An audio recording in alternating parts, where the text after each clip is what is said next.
नमस्कार दोस्तों, अपने इस यूट्यूब चैनल वीके मैथ्स में आप सभी का स्वागत है। जैसा कि आप सभी जानते हैं कि अपने इस यूट्यूब चैनल पर एलटी गेट हो या टीजीटी हो या पीजीटी हो या जीएससी हो, इन सभी एग्जामों में जो भी इसके पिछले पेपर्स में क्वेश्चन पूछे गए हैं उनको हम टॉपिक वाइज कवर कर रहे हैं और हम देख रहे हैं कि वो क्वेश्चन किस तरह से क्वेश्चन पेपर में पूछे जा रहे हैं और कैसे हम उनको जो है एग्जाम में हम कम समय में लगाएंगे। सबसे मेन पॉइंट ये है कि देखिए, आपको पता है एग्जाम में एक क्वेश्चन सॉल्व करने के लिए आपके पास 30 से 40 सेकंड का ही समय होता है। बाकी क्वेश्चन लगाना तो सबको आता है, लेकिन आप एग्जाम के दौरान अगर आप क्वेश्चन लगा लेते हो, सारे क्वेश्चन अटेम्प्ट कर लेते हो, तो वो सबसे बड़ा इंपॉर्टेंट पॉइंट होगा। तो यही सारी चीजें हम एक एक क्वेश्चन पर सीखते हैं और एक एक क्वेश्चन की थ्योरी के साथ हम शॉर्टकट भी बता रहे हैं। यहाँ पर जो हमारा टॉपिक चल रहा था वो कॉम्प्लेक्स एनालिसिस है। इसके पिछले पार्ट में हमने 68 क्वेश्चन कंप्लीट किए थे। आज हमने 16 क्वेश्चन लिए हैं। क्वेश्चन आप 16 मत समझिएगा, ये क्वेश्चन 16 जरूर आपको लग रहे होंगे, लेकिन अभी आप पूरा वीडियो देखिएगा, मैं गारंटी लेता हूं आपको इस पूरे वीडियो में देखने के बाद आपको ये पता चलेगा कि इतने सारे कंफ्यूजन होंगे। आपको पता है आर्गुमेंट जो होता है किसी भी कॉम्प्लेक्स नंबर का, वो सबसे बड़ा कंफ्यूजन होता है कि जैसे कोई कॉम्प्लेक्स नंबर दिया है कि वो प्रथम चतुर्थांश, द्वितीय चतुर्थांश, तृतीय या चतुर्थ में है, या एक्स अक्ष पे, वाई अक्ष पे है, अगर है तो किधर है ना। तो आपको वहां पर आर्गुमेंट निकालने में दिक्कत होगी। अगर अंश और हर में दिया है, जैसे यानी Z1 अपान Z2 दिया है या Z1 इंटू Z2 दिया है, ऐसे क्वेश्चन दिया है, तो वहां पर आर्गुमेंट कैसे निकालेंगे।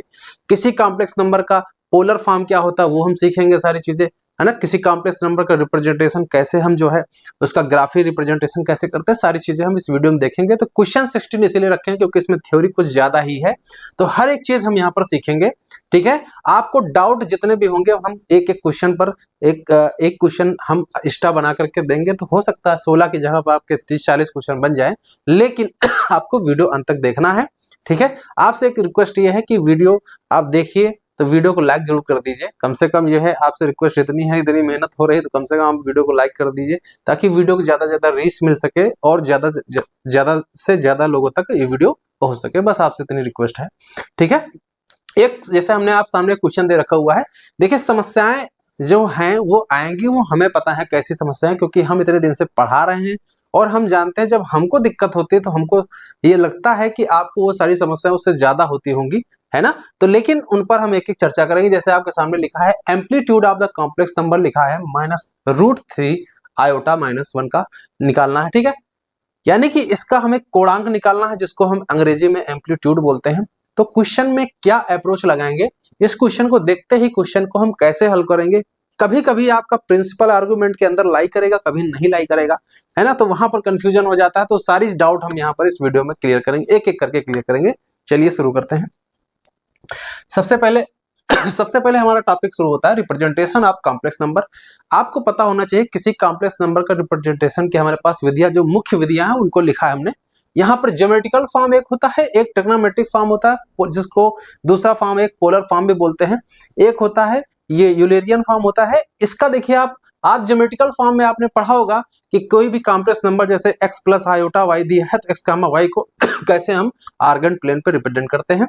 और ट्रिग्नोमेट्रिक फॉर्म में आपने पढ़ा होगा पोलर फॉर्म, जिसको बोलते हैं r cos theta plus i sin theta. ये पढ़ा होगा, लेकिन फिर भी हम इसका डीप में आपको एक एक चीज बताएंगे। ये आपका सबसे बड़ा इंपॉर्टेंट है। अभी जो हम अगला टॉपिक शुरू करेंगे, इसके बाद को जो टॉपिक शुरू करेंगे वहां पर आपका डिमॉर्स लॉ पढ़ेंगे वहां पर। तो वहां पर हम देखेंगे कैसे क्वेश्चन, कई सारे क्वेश्चन की वैरायटी हमको 30-35 क्वेश्चन लगभग हमको लगता है वहां पर हैं।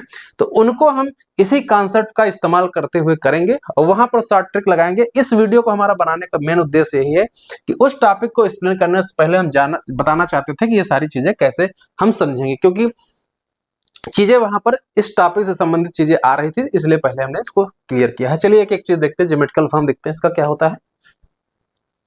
ठीक है, आपको पता है, देखिए ग्राफ दिख रहा होगा। ये आप एक चीज आप समझिए, आपने एक्स अक्ष और वाई अक्ष पढ़ी होगी, इसको आप लोगों ने पढ़ा होगा एक्स वाई प्लेन, जिसको कार्टेशियन प्लेन पढ़ते हैं, लेकिन ये कार्टेशियन प्लेन नहीं है। ये इसका देखिए 3 नाम दे रखे हुए हैं, इसको कॉम्प्लेक्स प्लेन या आर्गन प्लेन या गॉसियन प्लेन, 3 नाम है इसके। ये तीनों आपको याद रखना है। यहाँ पर ध्यान दीजिए, ये हमारे पास जो अक्ष है ये आपको एक्स अक्ष बोलते हो, आप इसको वाई अक्ष बोलते हो। तो आज के बाद अगर कॉम्प्लेक्स नंबर पढ़ रहे हो तो एक्स अक्ष को एक्स अक्ष मत बोलना, रियल एक्सिस बोलना, और ये हमारा जो वाई अक्ष है इसको हम बोलेंगे इमेजिनरी एक्सिस। ठीक है, इतना याद रहेगा। ये हमारा जो ये आपकी परपेंडिकुलर है, इसका मतलब वर्टिकल लाइन जो है आपकी ये इमेजिनरी एक्सिस हो जाएगी और ये हॉरिजॉन्टल लाइन आपकी रियल एक्सिस हो जाएगी। इसको आपको ध्यान रखना है। ठीक है, यहां पर ध्यान दीजिए, जैसे z बराबर x प्लस आई वाई हमारे पास कोई कॉम्प्लेक्स नंबर दे रखा हुआ है, इसका अगर हम आपसे बोले क्या पॉइंट होगा, इस कॉम्प्लेक्स नंबर का क्या पॉइंट बनेगा, तो ये पॉइंट बिल्कुल जैसे आप लोगों ने कक्षा 9 में पढ़ा होगा या 10 में पढ़ा होगा, किसी पॉइंट को कैसे प्राप्त करते हैं। यहां से x पहले लिखेंगे कामा और ये y लिखेंगे। इतना समझ में आया।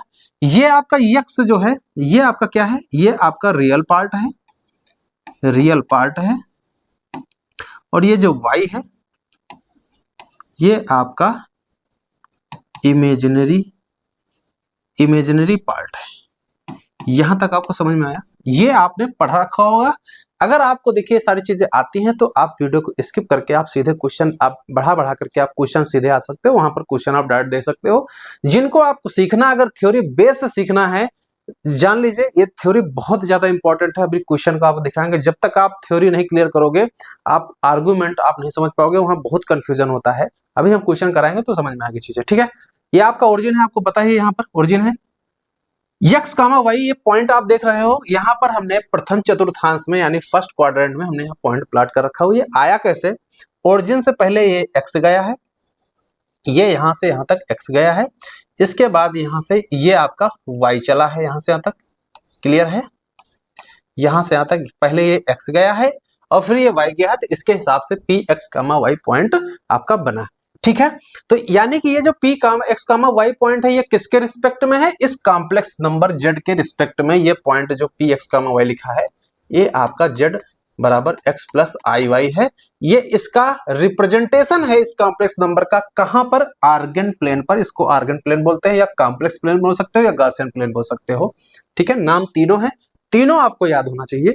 ठीक है, इसको बोलते हैं रियल एक्सिस, इसको बोलते हैं इमेजिनरी एक्सिस। यहां तक आपको समझ में आ गया होगा। इससे आपको कई सारी चीजें सीखनी है। क्या सीखनी है मैं आपको बताता हूं। एक बात तो ये क्लियर है कि आपके पास इस गॉसियन प्लेन को देखो, यहां पर कितने भाग बने हैं। अगर आपका देखा जाए तो ये रियल एक्सिस और ये इमेजिनरी एक्सिस इस पूरे प्लेन को कितने भागों में बांट रही, 4 भागों में बांट रही है। तो ये हमारा फर्स्ट क्वाड्रेंट, ये सेकंड क्वाड्रेंट, ये थर्ड क्वाड्रेंट और ये फोर्थ क्वाड्रेंट, यानी प्रथम चतुर्थांश, द्वितीय चतुर्थांश, तृतीय चतुर्थांश और ये चतुर्थ चतुर्थांश। ये है ये फर्स्ट और ये आपका सेकंड और ये आपका थर्ड और ये आपका फोर्थ। तो यहां पर आप देख सकते हो कि 4 भागों में बांटा गया है। ठीक है, तो अब एक चीज ध्यान देने की जरूरत यह है कि अगर कोई हमारे पास कॉम्प्लेक्स नंबर 2 + 3 आयोटा दिया है, ठीक है, Z1 ले लेते हैं, Z2 ले लेते हैं आपका यहाँ -2 + 3 आयोटा, Z3 एक पॉइंट ले लेते हैं 4 - 5 आयोटा, और यहां से ले लेते हैं Z4, यहां से ले लेते हैं आपका -3 - 4 आयोटा। इस क्वेश्चन को देखो, यहाँ पर जो हमने 4 कॉम्प्लेक्स नंबर दे रखे हो, आप इन कॉम्प्लेक्स नंबर को देखिए ध्यान से और आप हमें जवाब दीजिए कि इसके रिस्पेक्ट में पॉइंट क्या मिलेगा। इसके रिस्पेक्ट में पॉइंट 2,3 मिलेगा, इसके रिस्पेक्ट में क्या मिलेगा, -2,3 पॉइंट मिलेगा, इसके रिस्पेक्ट में क्या मिलेगा, 4, -5 मिलेगा, और इसके रिस्पेक्ट में क्या मिलेगा, -3, -4 मिलेगा। यहां तक आपको समझ में आ गया होगा। तो आप थोड़ा सा एक चीज ध्यान दो, यहाँ पर जो चारों पॉइंट लिखे हैं, इन चारों पॉइंट में आप बताओ 2,3 आपका किस क्वाड्रेंट में पड़ेगा, प्रथम चतुर्थांश में पड़ेगा। तो हम आपसे पूछें कि ये Z1 जो कॉम्प्लेक्स नंबर है ये किस चतुर्थांश में होगा, तो प्रथम आप बोलोगे इनके पॉइंट के अकॉर्डिंग। अगर हम आपसे बोले Z2 कहां पर पड़ेगा, तो -2,3 आपको पता है, -2 आपका ये आपका पड़ेगा नेगेटिव x, यानी नेगेटिव इमेजिनरी एक्सिस कह सकते हो, और ये हमारा y पॉजिटिव हमारा y वाला है, तो यानी हमारा ये सेकंड क्वाड्रेंट पड़ेगा। तो यहां पर इसे ध्यान रखिएगा। ठीक है, यहां पर ये पॉइंट जो है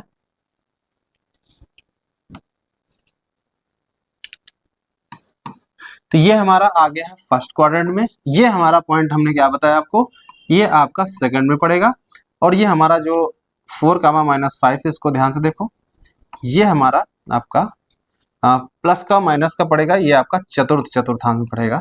देखो प्लस का 4, ये प्लस का 4, ये वाला पॉजिटिव है और ये वाला निगेटिव है, तो आपका ये वाला पॉइंट पड़ेगा कहाँ पर, ये आपका फोर्थ क्वाड्रेंट पड़ेगा। वैसे यहाँ पे Z4 देखो, ये दोनों माइनस में है, ये आपका कहाँ पड़ेगा, थर्ड क्वाड्रेंट में पड़ेंगे। ये बिल्कुल वैसे ही चलता है जैसे आप लोगों ने पॉइंट पढ़ा होगा, आपने कक्षा 10 में पढ़ा होगा, जो पॉइंट होते थे वहां पर आपका किस क्वाड्रेंट में पड़ेगा, बिल्कुल वैसा ही है। तो हमारे एक कॉम्प्लेक्स नंबर भी वैसे ही हमारे इस आर्गन प्लेन में लाई करते हैं, ये चीज ध्यान रखना, ठीक है। यहाँ पर कुछ पॉइंट और देख लीजिए आप थोड़ा सा।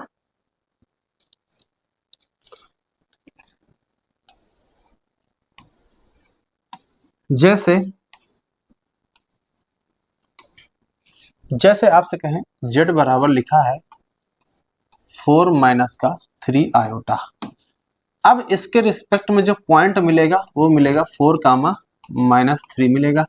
तो 4 कामा माइनस 3 कहाँ होगा, आपको पता है आपका ये वाला रियल पार्ट है और ये वाला इमेजिनरी पार्ट है। तो रियल पार्ट 4 है तो 4 जाएगा, देखो यहाँ से 1 2 3 4, ये 4 तक जाएगा 1 2 3। उसके बाद आप ध्यान देखो -3 आपका निगेटिव जा रहा है, तो निगेटिव यानी इमेजिनरी एक्सिस का आपका निगेटिव पोर्शन, ये -1, ये -2 और ये -3। आपका ये वाला पॉइंट यहाँ से 4 कामा -3, ये वाला पॉइंट हो जाएगा 4 कामा -3, ये वाला पॉइंट आपका रिप्रेजेंट करेगा। तो आपको पता है ये वाला पॉइंट कहाँ पे पड़ेगा, ये आपका दिख रहा होगा फोर्थ क्वाड्रेंट में है। किसमें है, फोर्थ क्वाड्रेंट में है, ठीक है। ये चीज, अच्छा ये सारी चीजें हम बता इसलिए रहे हैं क्योंकि अभी हम पोलर फॉर्म जब पढ़ेंगे, या पोलर फॉर्म कह लो, या आप ये समझ लो आपसे एम्पलीट्यूड पूछेंगे, या ठीक है आर्गुमेंट पूछेंगे, तो वहां पर आपको ये पता होना चाहिए कि कौन सा कॉम्प्लेक्स किस चतुर्थांश में लाई करता है, ठीक है। एक क्वेश्चन और आप देखिए, एक क्वेश्चन और देखिए, थोड़ा सा बेसिक इसका है। अगर z बराबर हमारे पास लिखा हो 4 + 0 आयोटा, अब हम आपसे पूछते हैं बताइए ये किस चतुर्थांश में पड़ेगा 4 + 0 आयोटा।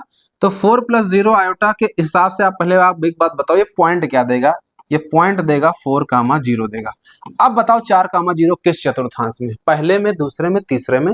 तो ये आपका किसी चतुर्थांश में नहीं होगा, ये एक्सिस पर लाई करेगा, या तो रियल एक्सिस पे होगा या तो इमेजिनरी एक्सिस पे होगा। ये 4 कामा 0 है, तो 4 कामा 0 आपका पॉइंट ये वाला पॉइंट है, ये वाला पॉइंट आपका, ये वाला पॉइंट आपका, ये वाला, ये है 4 कामा 0। इसका मतलब है, और ये पॉइंट किस कौन रिप्रेजेंट कर रहा है, z बराबर लिखा है 4 + 0 आयोटा। तो इसका मतलब ये वाला पॉइंट कहां पर लाई कर रहा है, एक्स एक्सिस पर लाई कर रहा है। ये वाला पॉइंट कहां पर लाई कर रहा है, दिस इज एक्स एक्सिस, ना कहो पॉजिटिव डायरेक्शन ऑफ ये आपका रियल एक्सिस, ऐसे समझो। एक समझने के लिए निकल सकता है, एक्स एक्सिस हो सकता है लिख भी दिया हो, तो आपको समझना ये है कि ये आपकी पूरी रियल एक्सिस है। तो this is the positive direction of real axis और this is the negative direction of real axis. ये क्या है, इमेजिनरी एक्सिस है, this is the positive direction of imaginary axis, और नीचे क्या है, negative direction of imaginary axis. ये चीज ध्यान रखना इस चीज को, ठीक है। तो ये आपका, ये जो जेड वाला पॉइंट लिखा है, ये जेड जो पॉइंट है, ये वाला पॉइंट आपका कहां पर लाई कर रहा है, ये आपका रियल एक्सिस पे लाई कर रहा है, रियल एक्सिस पे लाई कर रहा है। वो भी कौन सी डायरेक्शन में, पॉजिटिव डायरेक्शन में, पॉजिटिव डायरेक्शन, ठीक है। आपको ये बात समझ में आ गई होगी, ठीक है। ऐसे ही आपको बाकी चीजें भी ध्यान रखनी है। अगर हमारे पास z बराबर ऐसा होता 0 + 3 आयोटा होता, तो यहां से पॉइंट मिलेगा 0 कामा 3, 0 कामा 3 आपको पता है कहां पर होगा, ये आपका 1 और ये 2 और ये 3, तो ये वाला पॉइंट हो गया 0 कामा 3। तो इसका मतलब है ये वाला z वाला पॉइंट यहां पर लाई करेगा। तो इसका मतलब है आप ये कह सकते हो ये लाई करेगा इमेजिनरी एक्सिस पर। कहां पे लाई करेगा, इमेजिनरी एक्सिस पर लाई करेगा, वो भी कौन सी डायरेक्शन में, पॉजिटिव एरिया में, यानी पॉजिटिव डायरेक्शन में। ये बातें आपको पता होनी चाहिए। बिल्कुल ऐसे ही अगर आपका पॉइंट, जैसे यहाँ पर, जैसे हमने यहाँ पर क्या लिखा, एक हमने पॉजिटिव डायरेक्शन एक्स एक्सिस में डाला था, एक्स एक्सिस कह लो या रियल एक्सिस बोल लो। इमेजिनरी एक्सिस पर आपका 0 कामा 3 लाई कर रहा था, वो भी पॉजिटिव डायरेक्शन में। वैसे ही नीचे भी लाई कर सकता था, अगर यहाँ पे 0 - 3 आयोटा होता तो ये वाला होता, तो negative direction of imaginary axis हो जाता। वैसे ही जैसे यहाँ पर हमने लिखा 0 -4 4 + 0 आयोटा लिख देते तो पॉइंट इधर लाई करता, तो ये negative direction of real axis हो जाता। तो ये सब बातें आपको पता होनी चाहिए, अच्छे से पता होनी चाहिए, इसमें कोई बड़ा कंफ्यूजन नहीं होना चाहिए, है ना। ये सब देखिए, ये सब यही सब चीजें गणित में दिक्कत करते हैं जब आपको बेसिक नहीं पता होता। बेसिक जितना मजबूत जिसका होगा, गणित उसकी उतनी मजबूत होगी। ये आपसे समझ लीजिए। क्वेश्चन लगाना इंपॉर्टेंट नहीं होता, क्वेश्चन तो सब लोग लगा लेते हैं। होता क्या है कि जब आप क्वेश्चन ज्यादा लगाते हो तो प्रैक्टिस अच्छी हो जाती है, लेकिन जब नया चीज आता है आपके सामने, वहां पर दिक्कत हो जाती है। बड़े बड़े क्वेश्चन को समझने के लिए थ्योरी बहुत ज्यादा इंपॉर्टेंट होती है, ठीक है। चलिए, ये बात तो समझ में आ गई। अब हम सब अगला टॉपिक पढ़ते हैं, modulus of a complex number. आपको एक बात तो समझ में आ गई होगी क्यों हमने क्वेश्चन कम रखे हैं, क्योंकि थ्योरी इसमें ज्यादा है। थ्योरी आपको बताएंगे नहीं तो मजा नहीं आएगी। देखिए, हमारे पास z बराबर x प्लस आयोटा y लिखा है, तो आपने पढ़ा होगा, इसको हमने पिछले ही वीडियो में बताया था कि मॉड z जो होता है, इसका मॉडुलस जो होता है वो आपका x square plus Y square होता है। यानी कि आप ये कह सकते हो कि x क्या है, रियल पार्ट ऑफ z है। x क्या है, यानी आरी जेड जो है वो हमारा x है, और y क्या है, इमेजिनरी पार्ट यानी im z हमारा y है। ये सब बातें आपको बता रखी है पहले से ही। यानी कि ये आपका जो है, आपका आरी जेड का होल स्क्वायर है, ठीक है, और प्लस ये हमारा y स्क्वायर क्या है, im z का यानी इमेजिनरी पार्ट ऑफ z का होल स्क्वायर, ये लिखा गया है। ये आपने पढ़ा भी होगा। लेकिन इस modulus of the complex number को आर्गेंट प्लेन पे क्या रिप्रेजेंट होता है वो हम आपको दिखाते हैं। एक बात आप बताओ, अगर z बराबर x प्लस आयोटा y लिखा है तो इसको हम पॉइंट कैसे प्लॉट करेंगे, x और y ऐसे ही तो होगा। पहले यहां से x गया होगा, ये आपकी दूरी यहां से यहां तक x हुई होगी, फिर यहां से यहां तक की दूरी आपकी y हुई होगी। यहां तक आपको समझ में आ गया है। तो देखो, यहां से हम एक परपेंडिकुलर अगर ड्रा कर दें तो ये दूरी कितनी है, ये दूरी आपकी y है, और ये दूरी कितनी है, ये वाली यहां से यहां तक की दूरी कितनी है, ये दूरी आपकी x है। ये बात आपको समझ में आ गई होगी। यानी कि सिंपल सा आप ये कह सकते हो, ये दूरी आपकी x है और ये दूरी आपकी y है, तभी तो ये x कामा y हुआ। देखो, यहाँ पर हम कॉम्प्लेक्स नंबर में ये इस पर फोकस नहीं कर रहे हैं कि x पॉजिटिव नेगेटिव है। यहाँ पर हम मान के चल रहे हैं x और y दोनों धनात्मक हैं, और ये फर्स्ट क्वाड्रेंट में पड़ेगा। ये एक एग्जांपल, तो क्योंकि हम सारे केस तो लेकर समझा नहीं सकते, समझा तो एक ही केस सकते हैं, तो एक केस हम समझा रहे हैं, बाकी चीजें हम आपको समझाएंगे बाद में, ठीक है। अब आप हमें ये बताइए, आप बताइए ये एंगल कितना है, 90 अंश है। तो आप बताओ, इस त्रिभुज में देखो, ये P, इसका नाम हम दे देते हैं Q। तो आप बताओ, त्रिभुज PQO में अगर देखो, त्रिभुज PQO में अगर हम पाइथागोरस प्रमेय से देखें, पाइथागोरस प्रमेय लगा दें, तो आप एक बात बताओ, कर्ण का स्क्वायर बराबर क्या होगा, OP का स्क्वायर बराबर होगा, यहां से ये PQ का स्क्वायर, ये हो जाएगा PQ का स्क्वायर, और प्लस ये OQ का स्क्वायर लिख देंगे। ये चीज आपको समझ में आ गई होगी। अब यहाँ पे करना क्या है, आपको पता है ये x दिया y दिया, दोनों वैल्यू रख दीजिए। ये आपकी क्या है, PQ क्या है, ये आपका y स्क्वायर है, और ये आपका x स्क्वायर है। ये OP बराबर आ गया, तो OP बराबर यहां से रिजल्ट आएगा, OP बराबर हो जाएगा √x square plus y square. आप एक बात बताओ, यहां से जो मॉडुलस ऑफ z आया है वो भी √x square plus y square है, यहाँ OP भी आया है। इसका मतलब ये हमारा मॉड z ही OP है, यानी मॉडुलस ऑफ z, यानी कि इसका मतलब ये जो OP डिस्टेंस है O से, ओरिजिन से इस P पॉइंट की, ये आपका मॉड z रिप्रेजेंट करती है। क्लियर है नहीं आपको यहाँ तक? इसका मतलब ये है कि किसी भी कॉम्प्लेक्स नंबर का, देखो यहां से क्या सीखा आपने, यहां से ये सीखा कि कोई भी कॉम्प्लेक्स नंबर का अगर हम मॉडुलस निकालते हैं तो वो क्या है, this is the distance from the origin. ठीक है, किसी भी कॉम्प्लेक्स नंबर का अगर हम मॉडुलस निकालते हैं तो इसका मतलब क्या रिप्रेजेंट कर रहा है, उस पॉइंट की डिस्टेंस ओरिजिन से कितनी है, यानी ये आपका OP, यही आपका मॉड z रिप्रेजेंट करेगा। ठीक है, जैसे सपोज करिए यहाँ पे अगर Q पॉइंट है, अगर कोई कॉम्प्लेक्स नंबर का, मान लेते हैं ये हमारा कॉम्प्लेक्स नंबर है z बराबर a प्लस IB है, कोई भी कॉम्प्लेक्स नंबर, ये हमारा Q है। तो यानी कि यहां से यहां तक की जो डिस्टेंस होगी, ये आपका z बराबर a प्लस IB है, तो ये आपका a प्लस आई बी का जो मॉड होगा वो यहां से यहां तक की डिस्टेंस को रिप्रेजेंट करेगा। ये इसका ज्योमेट्रिकल मीनिंग होता है, ये चीज आपको पता होनी चाहिए और इसमें कोई बड़ी चीज नहीं है।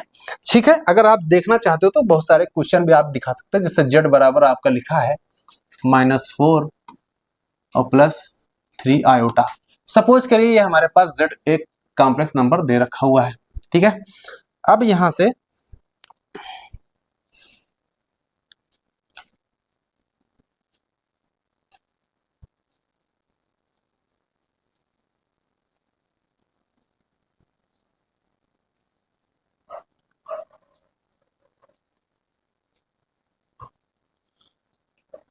यहां से देखिएगा, ये हमारी y एक्सिस, ये हमारी x एक्सिस जिसको हम रियल एक्सिस बोलते हैं, और ये हमारी इमेजिनरी एक्सिस ये बन गई।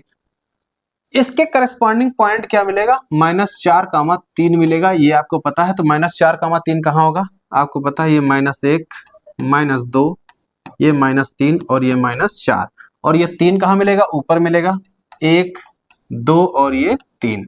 तो यहां से पॉइंट जो हमारा मिलेगा, यहां से अगर देखा जाए तो ये डिस्टेंस आपकी कितनी है, ये डिस्टेंस आपकी -4 हो गई, और ये डिस्टेंस कितनी है, ये आपके 3 डिस्टेंस है। तो यहां से जो ओरिजिन डिस्टेंस होगी यहां से यहां तक, इसका अगर मॉड निकाला जाए तो ये होता है √ रियल पार्ट का स्क्वायर और प्लस यहां से 3 का स्क्वायर, ये आपका 16 और ये 9, 16 9 25, 25 का वर्गमूल 5। इसका मतलब ये डिस्टेंस आपकी कितनी आ जाएगी, 5 आ जाएगी, ये आपकी। ठीक है, ये आपकी 5 आ जाएगी यहां से यहां तक। ठीक है, यहां से यहां तक ये 5 आ गई है। क्या कर रहा है भाई, ठीक है। तो यहां से ये जो रिप्रेजेंट है, ये आपका, ये आपका मॉड जेड रिप्रेजेंट करेगा, ये चीज यहां से यहां तक, ये आपकी मॉड जेड रिप्रेजेंट करेगी यहां से यहां तक। ठीक है, ये डिस्टेंस, ये आपका पॉइंट है, इसको मान लेते हैं P पॉइंट है, और जिसका निर्देशांक है -4, 3। ठीक है, तो ये ग्राफिकल मीनिंग होता है, ये आपको बेसिक चीजें पता होनी चाहिए, इनका हम इस्तेमाल हम करेंगे अभी। ठीक है, चलिए अब हम देखते हैं एम्पलीट्यूड देखते हैं। अब मेरा मेन टॉपिक शुरू होने जा रहा है। देखिए, ज्योमेट्रिकल फॉर्म का ही सारी चीजें हम पढ़ रहे हैं कि किसी कॉम्प्लेक्स नंबर का ज्योमेट्रिकल फॉर्म में क्या क्या चीजें आती हैं, उसका ज्योमेट्रिकली क्या रिप्रेजेंट होता है। तो कॉम्प्लेक्स नंबर में पहला तो हमने पॉइंट बताया था, z बराबर x प्लस आई, वही है। तो p x, y कैसे प्लॉट हुआ है, ये आपको हमने समझा दिया है। This is the imaginary axis, this is the real axis. Amplitude क्या होता है और या आर्गुमेंट क्या होता है, ये दोनों बातें हैं। देखो, आप ऐसा समझो, जैसे आप ये समझो कि ये आप इसको यहां समझो, ये हमारी इनिशियल लाइन है। ये हमारी कौन सी लाइन है, ये इनिशियल लाइन है। इस इनिशियल लाइन को ऐसे समझो, ठीक है, यहां से ऐसे समझो,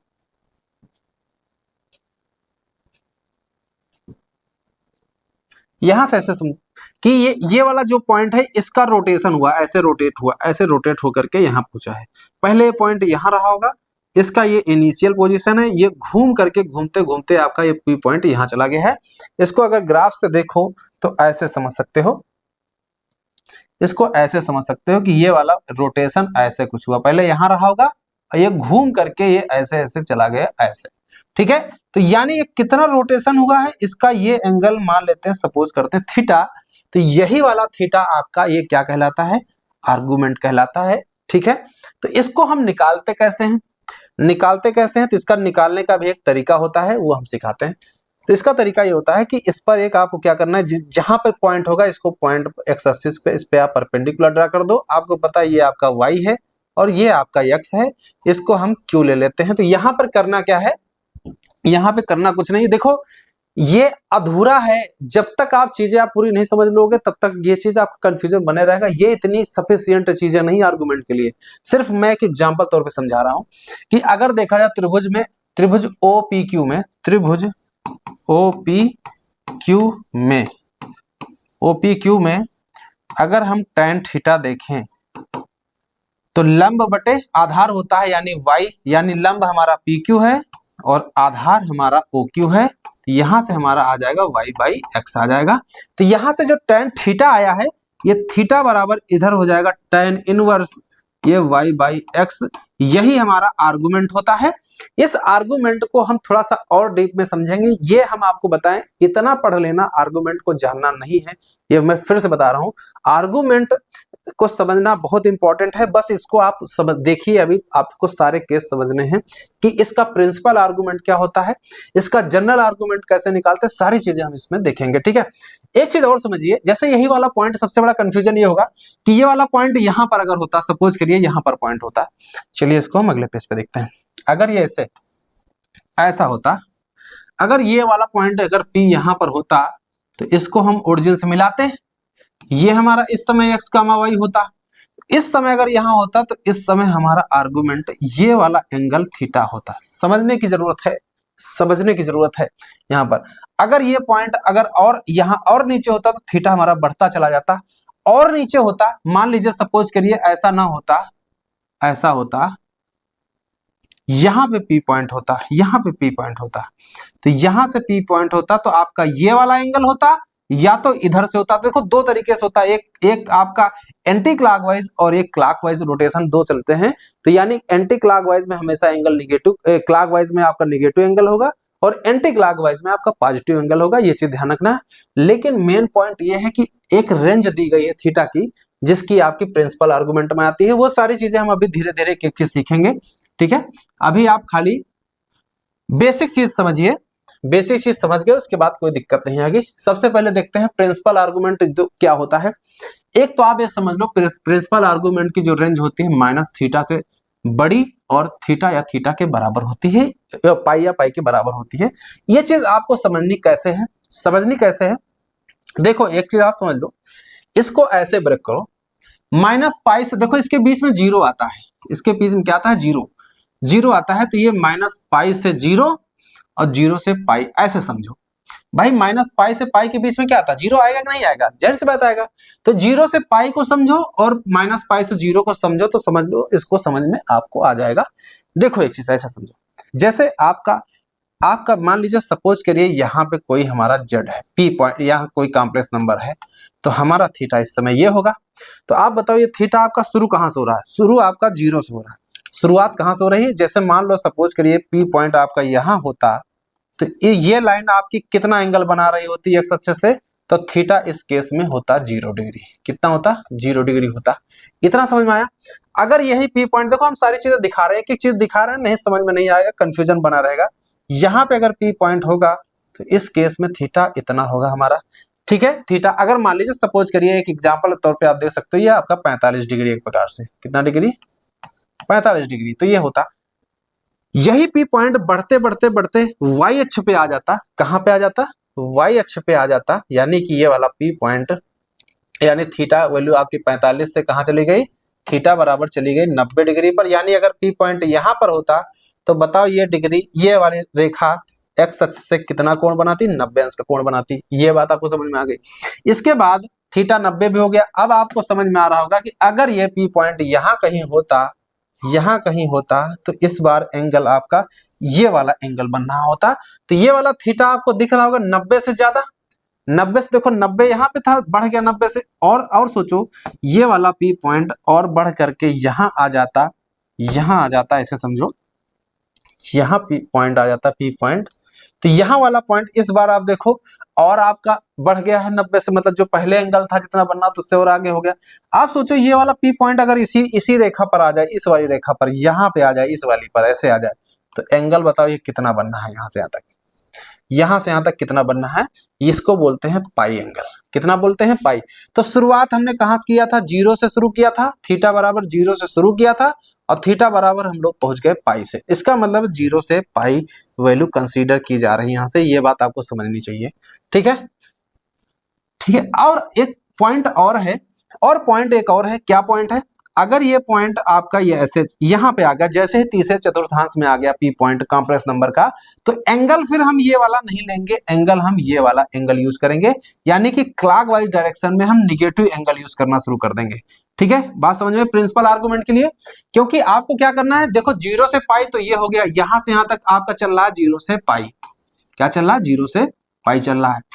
ठीक है। और जो इधर से शुरू करोगे, इधर से शुरू करोगे तो आपको पता है जब इधर से शुरू करोगे तो ये 0 से शुरू होकर के नेगेटिव डायरेक्शन में ये जाएगा -पाई तक।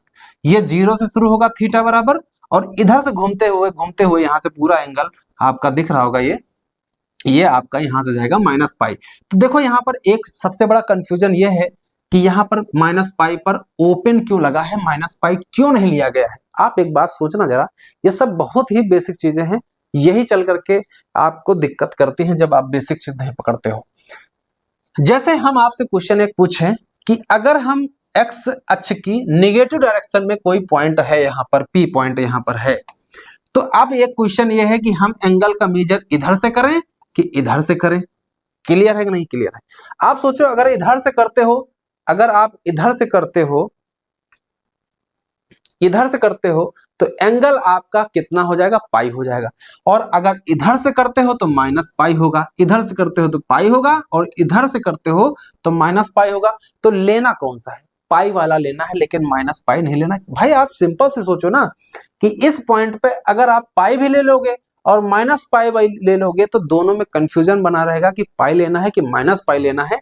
तो इसीलिए इन्होंने कहा कि एक लेना है, पाई अगर ले लिया है तो फिर -पाई को नहीं लेना है, क्योंकि अगर इस पॉइंट पर होगा तो आपका इधर एंटी क्लॉकवाइज वाला यानी पाई आपका आर्गुमेंट हो जाएगा, और अगर इधर से लोगे तो इधर से -पाई आ जाएगा, और -पाई लेना नहीं। इसलिए यहाँ पर जो भी एक पॉइंट हमारा एक्स एक्स के नेगेटिव डायरेक्शन में होगा उसके लिए आप एंगल पाई यूज करोगे, ठीक है। और जैसे ही पॉइंट नीचे खिसका, नीचे खिसकने का मतलब, नीचे खिसकने का मतलब आपका, नीचे खिसकने का मतलब है कि आपका पॉइंट जो है, आपका पॉइंट यहां कहीं पर आ जाए, यहां पे कहीं पे आ जाए, ये वाला। तो इस समय जो एंगल होगा आपका ये वाला एंगल थीटा होगा, बस थीटा बशर्ते निगेटिव होगा। थीटा आपका इस केस में क्या होगा, 0 से छोटा होगा। 0 से छोटा इसलिए होगा क्योंकि आपका ये निगेटिव डायरेक्शन में, यानी ये क्लॉकवाइज चल रहा है, क्लॉकवाइज में एंगल आपका निगेटिव होता है। तो ये चीज आपको समझ में आ गई होगी कि -पाई से पाई कैसे क्या लिखा गया है। यहाँ पर एक सबसे बड़ा पॉइंट ये था कि -पाई पर ओपन और पाई पर क्लोज क्यों किया गया है, ये इस प्रकार से लिखा गया है। ये इसका मतलब है थीटा हमेशा इसी इंटरवल में बिलोंग करेगा, -पाई पर हमेशा ओपन और पाई पर क्लोज रहेगा, ठीक है। यहां तक आपको समझ में आ गई होंगी चीजें। चलिए अब हम सबसे मेन पॉइंट ये है कि क्वेश्चन को हम हल कैसे करेंगे, क्वेश्चन हम कैसे देखेंगे।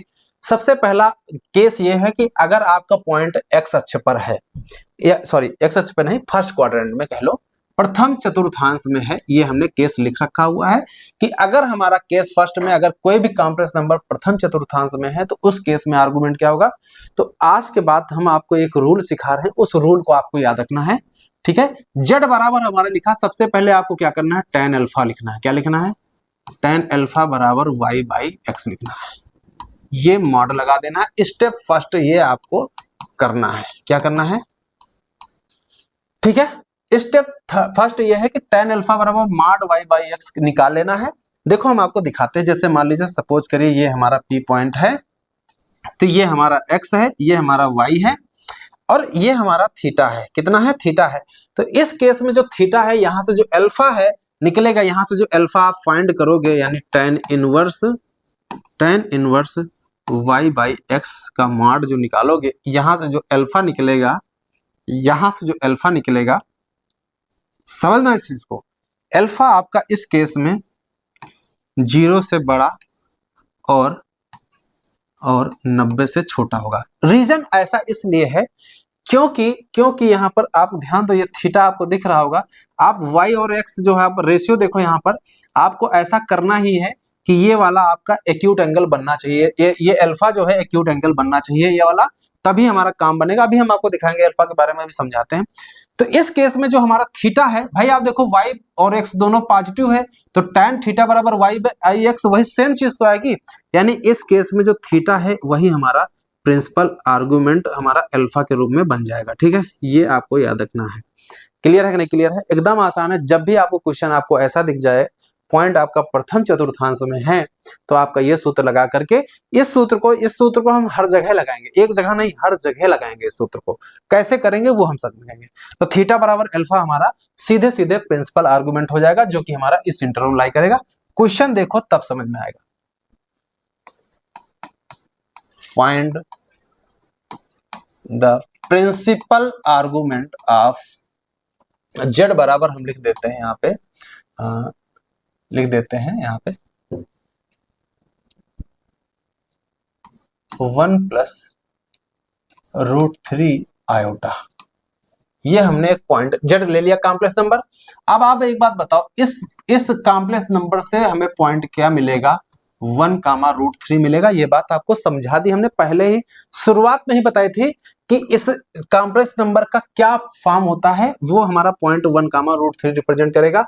और ये क्या बता रहा है, ये आपका फर्स्ट क्वाड्रेंट में पड़ेगा।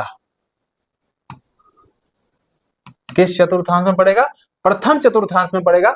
अब प्रथम चतुर्थांश में पढ़ने के लिए देखो आपको पता है ये हमारा x है और ये हमारा y है। तो x की वैल्यू क्या है, यहां से x की वैल्यू 1 है और y की वैल्यू √3 है। तो सबसे पहले यहां से क्या करेंगे, tan थीटा निकालेंगे, क्या अल्फा, सॉरी tan अल्फा निकालेंगे। tan अल्फा का सूत्र बताया हमने, मॉड के अंदर y/x, यानी हमें प्लस वैल्यू लेनी है माइनस नहीं लेनी है, तो वैल्यू रखो भैया। ये हो जाएगा √3/1 का मॉड, यानी √3 ही आ जाना है। तो tan अल्फा बराबर हमारे पास आ जाएगा, ये tan, ये किसका मान होता है, 60 का मान होता है, यानी π/3, यानी अल्फा की वैल्यू आ जाएगी π/3। ठीक है, यानी कि हमारा जो प्रिंसिपल आर्गुमेंट होगा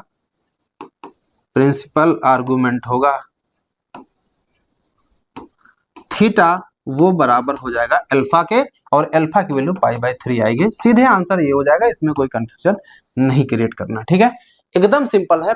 प्रथम चतुर्थांश के लिए दिक्कत होती ही नहीं है, सिंपल से ये समझो। जैसे ये क्वेश्चन ले लें, अगर हम ले लें यहां से z बराबर ले लें √3 + आयोटा ले लें, तो यहां से जो हमारा tan अल्फा आएगा वो आ जाएगा, यानी y/x, यहाँ से y 1 है कोएफिशिएंट i का, तो 1/√3 हो जाएगा। ठीक है, तो यहां से एक वैल्यू आ जाएगी, 30 का मान है, इसका मतलब tan π/6 हो जाएगा। तो अल्फा की वैल्यू यहाँ से π/6 आ जाएगी, यहाँ से हमने π/2 लिख दिया गया, π/3 है। ठीक है, इसको लिख लीजिएगा, यहाँ से गड़बड़ लिख रहे हैं, ये यहाँ से देखिए π/3 आया ना, तो π/3 हो जाएगी। तो यहाँ से वैल्यू आंसर क्या आया है, अल्फा की वैल्यू π/6 आई है। तो यहाँ से थीटा वैल्यू क्या यूज करेंगे, π/6 यूज करेंगे, क्योंकि थीटा ही हमारा अल्फा हो जाएगा। ये चीज ऐसे समझना है। ठीक है, प्रथम चतुर्थांश के लिए आपको दिक्कत ही नहीं होगी। ठीक है, चलिए अगला देखते हैं। मेन आपका देखते हैं, जब आपका ये पॉइंट आपका सेकंड क्वाड्रेंट में हो, यानी कि यहाँ पर हो, इस जगह पे हो, यहाँ पे पॉइंट हो, इस पॉइंट पे होगा, तो इसका निर्देशांक हम मान लेते हैं x, y। तो एक बात हमको बताना, ये आपका क्या होगा y और ये क्या होगा x। क्लियर है यहाँ तक? यहाँ तक क्लियर है। तो अब एक बात बताओ, tan अल्फा अगर हम निकालेंगे, tan अल्फा निकालेंगे, तो यहाँ से आपका आ जाएगा y/x का मॉड।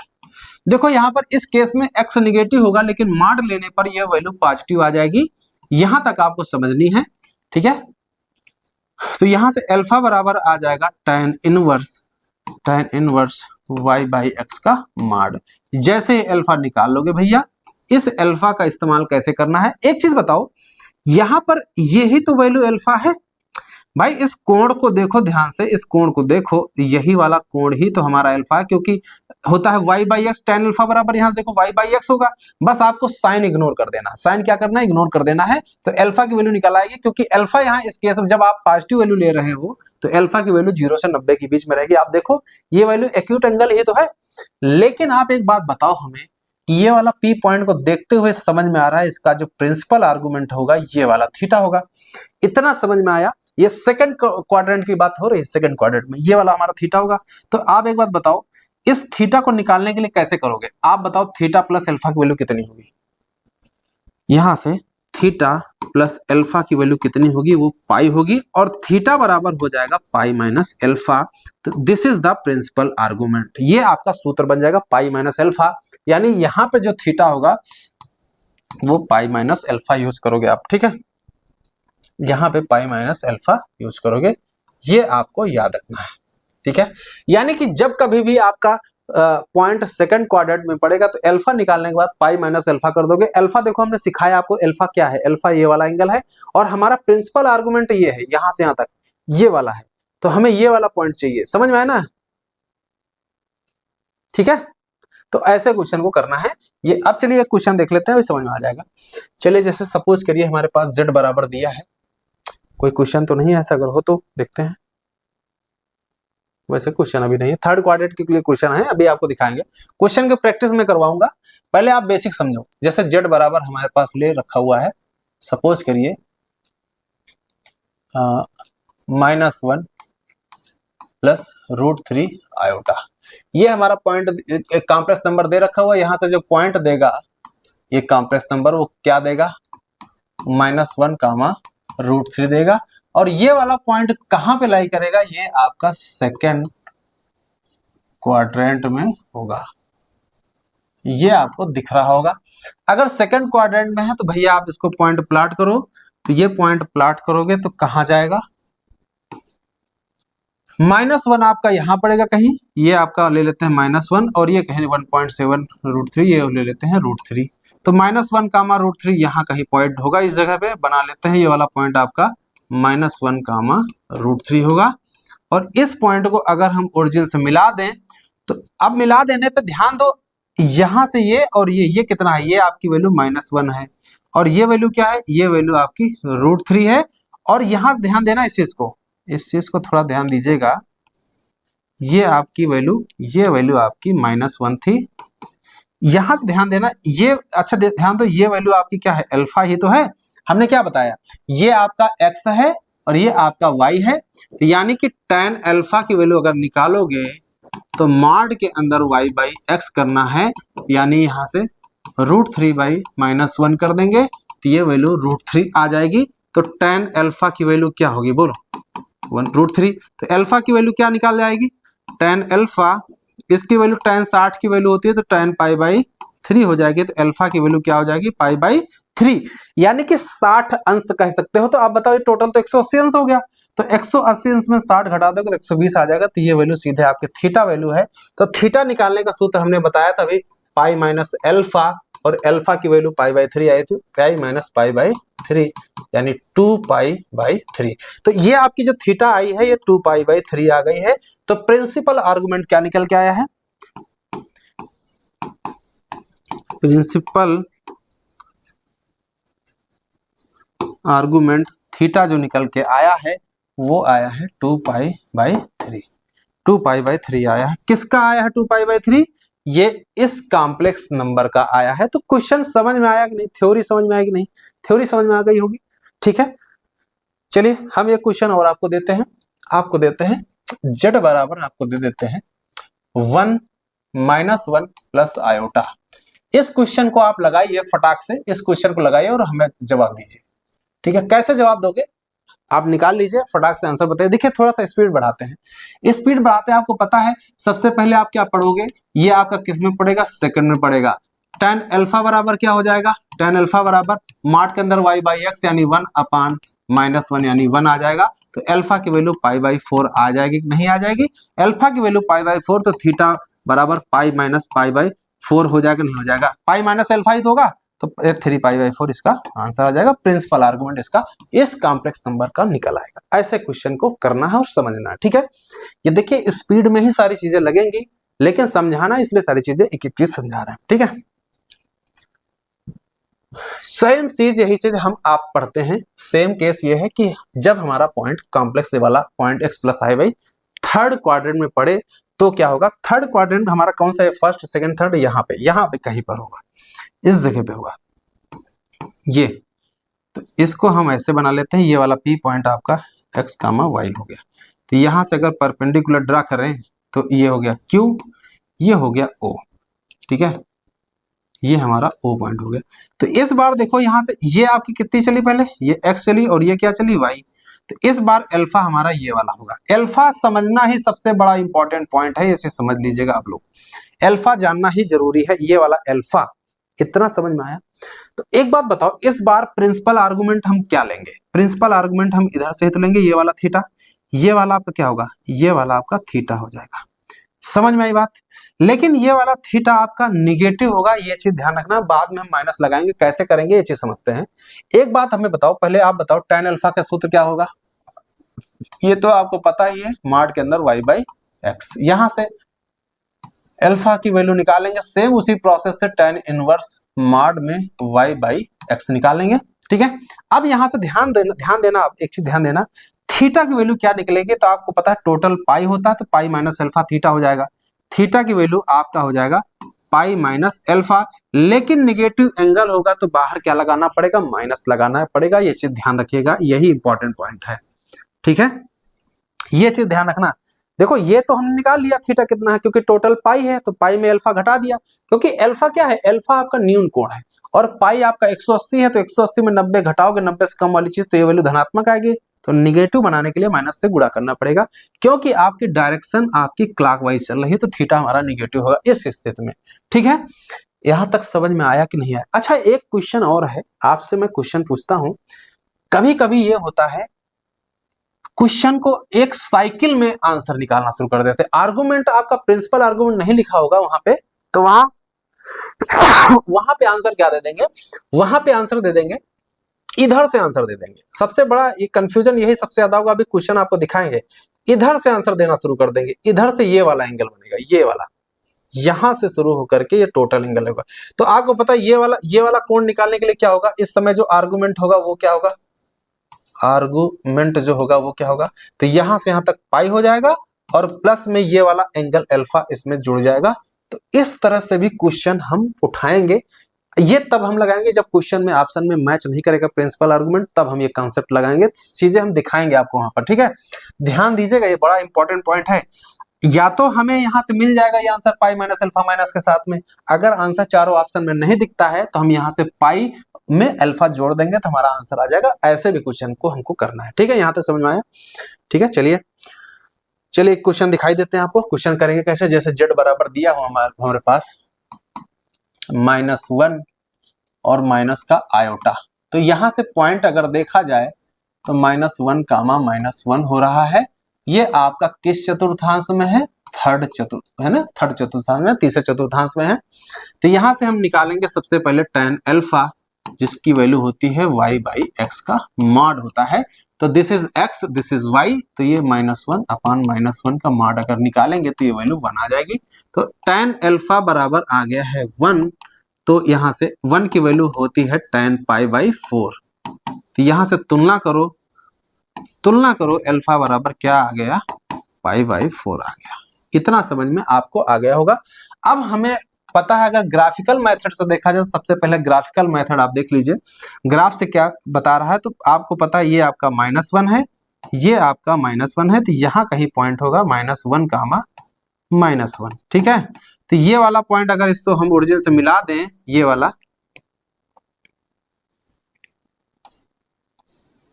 ठीक है, तो ये वाला पॉइंट हमारा अल्फा है। ध्यान रखिएगा इसको, ये ही मेन पॉइंट है। ये वाली डिस्टेंस और ये डिस्टेंस आपकी -1 है, ये अल्फा है, और ये हमारा आपका प्रिंसिपल आर्गुमेंट थीटा है।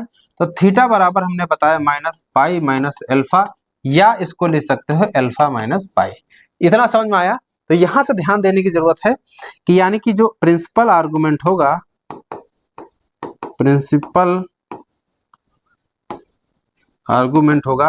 वो अल्फा माइनस पाई होगा। और अल्फा की वैल्यू कितनी है यहाँ से भैया? अल्फा की वैल्यू यहाँ से π/4 है, और ये माइनस का पाई, ये आ जाएगा माइनस का 3π/4, यानी कि ये वैल्यू आ जाएगी माइनस का 3π/4। तो निगेटिव क्यों आए? क्योंकि यहाँ पर हमने किस डायरेक्शन में लिया है? क्लॉकवाइज डायरेक्शन में लिया है, इसे ध्यान रखना। अच्छा, एक चीज और है, अगर हमारे पास एग्जाम में क्वेश्चन ऐसा आ जाए, मान लीजिए यही क्वेश्चन आ गया, वहां पर ये नहीं बोला जाएगा प्रिंसिपल आर्गुमेंट, तो आपसे आर्गुमेंट पूछा जाएगा, तो चारों ऑप्शन में अगर ये नहीं दिखता है -3π/4, तो आपको क्या करना पड़ेगा?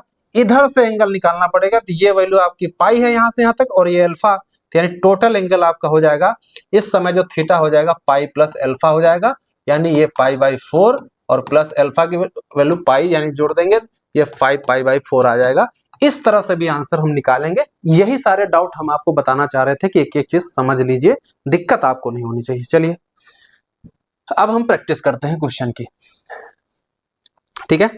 इसकी प्रैक्टिस करने से पहले हम कुछ और बता देते हैं आपको, वो आप कुछ पॉइंट नोट कर लीजिए, इंपॉर्टेंट पॉइंट है ये। इन पॉइंट को आप कहीं नोट कर लीजिए, स्क्रीनशॉट ले लीजिए, जैसा भी आपको लिखना, कहीं नोट्स बना रहे हो नोट्स बना लीजिए।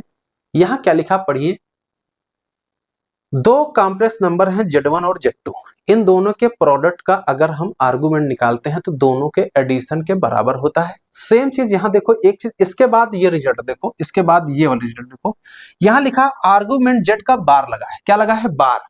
तो बार का जो आर्गुमेंट होगा वो माइनस आर्गुमेंट ऑफ Z होगा, यानी माइनस बाहर हो जाता है। ये इंपॉर्टेंट पॉइंट है, इसको समझिएगा। यहाँ बार लगा है तो यहाँ बाहर माइनस आ गया, आर्गुमेंट Z हो जाएगा। यहां पर ये रिजल्ट देखो क्या लिखा, आर्गुमेंट Z1 इंटू Z2 बार यहां पर। तो इसको देखो तो बिल्कुल इसी कॉन्सेप्ट पर तो आधारित है।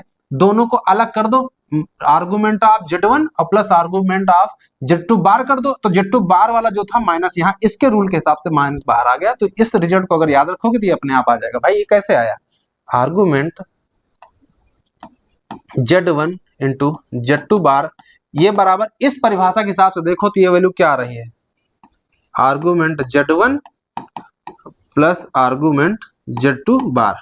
तो Z2 बार के हिसाब से ये बार बाहर आ जाएगा, माइनस आर्गुमेंट Z2 हो जाएगा, और यहां से आर्गुमेंट Z1। बात समझ में आई ना। तो इस तरह से ये रिजल्ट आपको याद रखना है। ये जो नीचे लिखा है ये क्या लिखा, आर्गुमेंट Z1 बटे Z2 है, तो ये लिखा है argument of Z1 minus argument of Z2, यानी डिफरेंस हो जाता है। ये चीज ध्यान रखना, Z1 अपान Z2 है तो डिफरेंस, देखो डिवीजन में है तो डिफरेंस और मल्टीप्लिकेशन में है तो एडिशन। बड़ा सिंपल सा है, दोनों चीज प्रोडक्ट में तो ऐड हो गया और डिवीजन में है तो यहाँ सब्ट्रैक्ट हो गया। जानते हो कैसे चल रहा, लाग, जैसे लाग m इंटू n नहीं होता है, लाग m इंटू n, लाग m प्लस लॉग n, ये लाग m बाई n है, लाग m माइनस लॉग n। तो ऐसे याद करोगे तो रिजल्ट भी आपको परमानेंट याद रहेगा, कभी भूलोगे नहीं, ठीक है।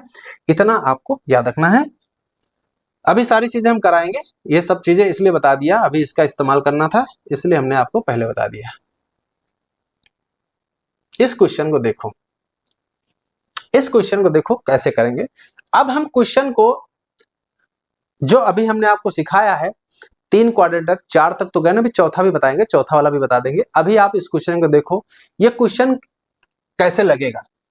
देखो यहाँ पे ये ऊपर Z1 लिखा, क्या लिखा है, ये आपका Z1 है और ये आपका Z2 है। दिस इज Z1 और दिस इज Z2। तो हमें निकालना है आर्गुमेंट Z1 बटे Z2।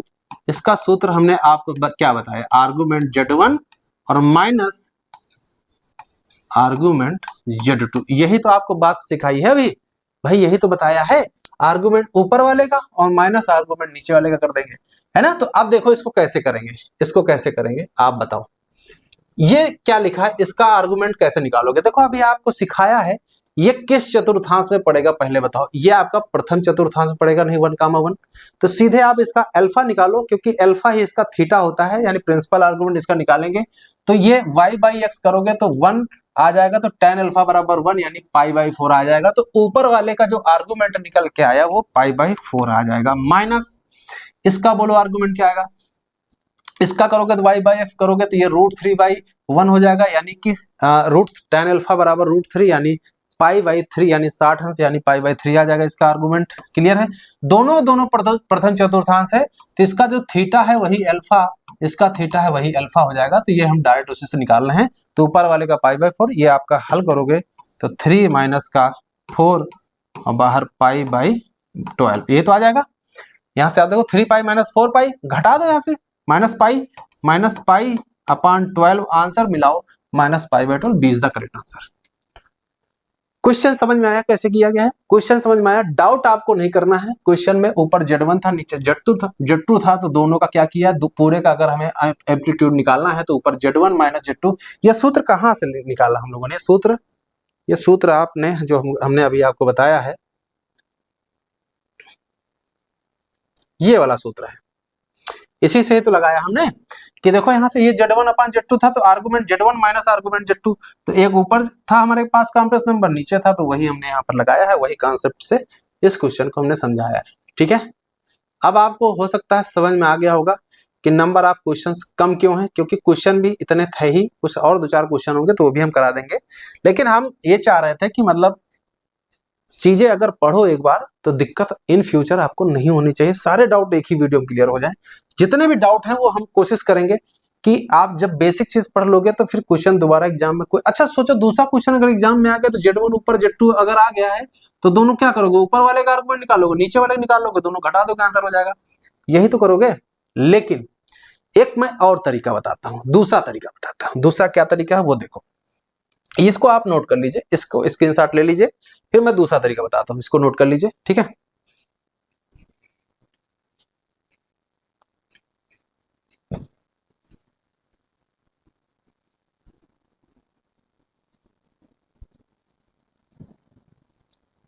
दूसरा तरीका मैं बताता हूँ इस क्वेश्चन को करने का।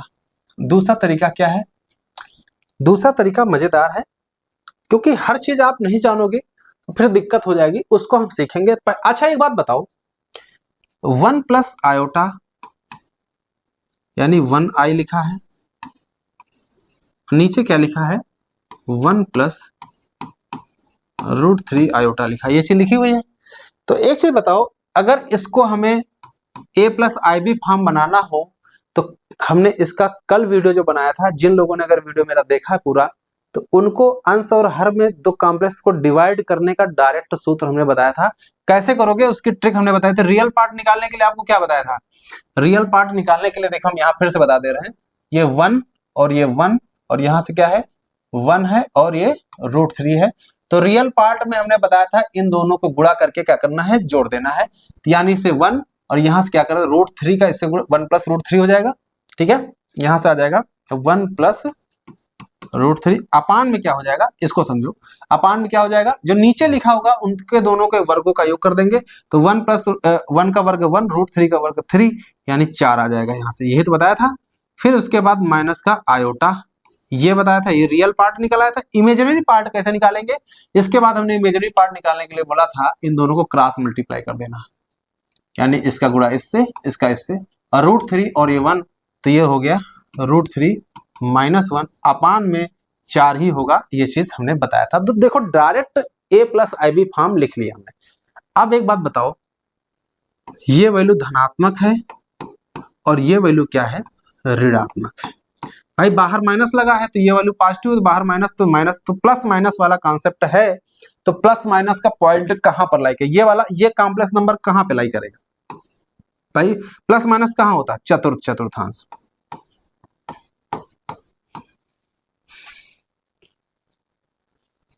कहां पे होगा, चतुर्थांश में होगा, यानी चौथे चतुर्थांश में होगा, ये चीज आपको पता होगी, ठीक है। यहां तक क्लियर हो गया। तो अगर चतुर्थांश में है तो चतुर्थांश में है, देखो इसको थोड़ा सा हमने अभी चौथे चतुर्थांश का कॉन्सेप्ट है यहाँ लग रहा है। देखिए यहाँ से कोई दिक्कत नहीं होनी चाहिए, एकदम सिंपल सा है कि ये हमारा पॉजिटिव है और ये हमारा निगेटिव है, तो निगेटिव हमारा नीचे जाएगा, चतुर्थांश में जाएगा। तो एक चीज हमें बताओ, पॉइंट हमारा कहाँ होगा, कहीं यहाँ कहीं पे होगा, इस जगह पे कहीं होगा, इस जगह पे। तो यहाँ पे अगर P पॉइंट होगा तो इस समय हमारा ये अल्फा होगा। तो अल्फा आपका निगेटिव, अल्फा ये ना कहो, अल्फा इस समय कह सकते हो, ये थीटा कह लो, तो थीटा ही हमारा अल्फा होगा। तो बस थीटा बराबर हमारा माइनस अल्फा हो जाएगा, बस इतना याद रखना है। अल्फा जैसे निकालते थे वैसे ही निकालेंगे, चतुर्थांश के लिए है ये कॉन्सेप्ट, ठीक है। तो अब यहाँ से अगर निकालना चाहो तो tan अल्फा बराबर क्या निकलेगा, tan अल्फा बराबर, तो ये हो गया y/x का मान, ये √3, ये हो जाएगा √3 माइनस 1 अपान में ये √3 प्लस 1 आ जाएगा। ये चीज आपको समझ में आ गई होगी माड में। तो माड लगाओ चाहे लगाओ, देखो 4 कट गया, माइनस वाला प्लस हो गया, वो हमने हटा दिया है। आपको पता है √3 माइनस 1 अपान √3 प्लस 1, ये जानते हो किसका मान है, ये आपका tan 15 अंश का मान है। कितने अंश का, tan 15 अंश का। तो अल्फा की वैल्यू आपकी 15 डिग्री आ गई है, और हमने बताया था तो थीटा बराबर आपका जो होगा माइनस का 15 डिग्री हो जाएगा। इसको आपको रेडियन में लिखना है, तो रेडियन में आपको π/180 से भाग कर देना है। तो आपको देखो सीधे वही आपका 12 आ रहा है, देखो 12 कम 12, तो 15 कम 15 हो जाएगा आपका 30, 15 दूना 30, यानी माइनस का π/12। यहां से भी देखो कान पकड़ो वही आ रहा है, इधर से भी वही आ रहा है। यही तो डाउट हम आपको क्लियर कर रहे हैं कि क्वेश्चन को कैसे करना है एग्जाम में। क्वेश्चन में हर तरफ से आपको आना चाहिए कि ऐसा नहीं कि दूसरा पैटर्न लगा रहे कुछ और आंसर आ रहा है, ऐसे लगा रहे कुछ और आ रहा है, सब तरफ से आपका आंसर आना चाहिए। ठीक है, चलिए अगला क्वेश्चन देखते हैं। यहां देखो -1 माइनस आयोटा लिखा है, -1 और माइनस का आयोटा लगा हुआ है। तो यहां से देखो x की वैल्यू यहां से -1 है और y की वैल्यू -1 है। तो यानी कि अगर हम tan अल्फा की वैल्यू बोले तो y बाई एक्स निकालना है, तो हम बता ही चुके हैं। तो ये वैल्यू -1 बटे -1 आपकी 1 ही तो वैल्यू आएगी। तो अल्फा की वैल्यू π/4 आएगी, नहीं आई। लेकिन ये सब चीज दिखा रहे हैं भैया, इसको देखो तो सीधे π/4 निकालना है। 1/1 करेंगे तो 1 tan अल्फा बराबर π/4, अल्फा की वैल्यू π/4 आ गई। अब बताओ यहाँ से -1 कामा -1 किस चतुर्थांश में होगा? तो आपको पता है ये आपका तीसरे चतुर्थांश में होगा। और तीसरे चतुर्थांश में जो प्रिंसिपल आर्गुमेंट होता है वो पाई माइनस अल्फा होता है। ठीक है, तो पाई माइनस अल्फा, पाई की वैल्यू क्या है? पाई यहाँ से पाई लिखा रहने दो, पाई माइनस π/4 कर देंगे, अल्फा की जगह π/4 रख देंगे। यानी अच्छा एक चीज और देखो, यहाँ पर एक चीज देखो, तीसरे चतुर्थांश में माइनस भी लगाना पड़ेगा। यहाँ पे अल्फा माइनस पाई होता है, थोड़ा सही कर लीजिएगा, ये सेकंड चतुर्थांश के लिए होता है। तीसरे चतुर्थांश में माइनस भी आपको लगाना पड़ेगा ना, क्योंकि निगेटिव डायरेक्शन में चल रहा है। ठीक है, तो यहाँ से वैल्यू आपकी आ जाएगी, माइनस बाहर लगा लीजिए, 3π/4 यानी माइनस का 3π/4 ये आंसर आ जाएगा। मिलाइए जरा, ये इसका सीधा करेक्ट आंसर हो गया। क्लियर है कि नहीं क्लियर है आपका यहाँ से? ठीक है, तो क्वेश्चन को ऐसे ही करना है। प्रिंसिपल देखो, यहाँ पर इन्होंने बोला था प्रिंसिपल आर्गुमेंट बोला था, तो प्रिंसिपल आर्गुमेंट आपका -3π/4 आया है।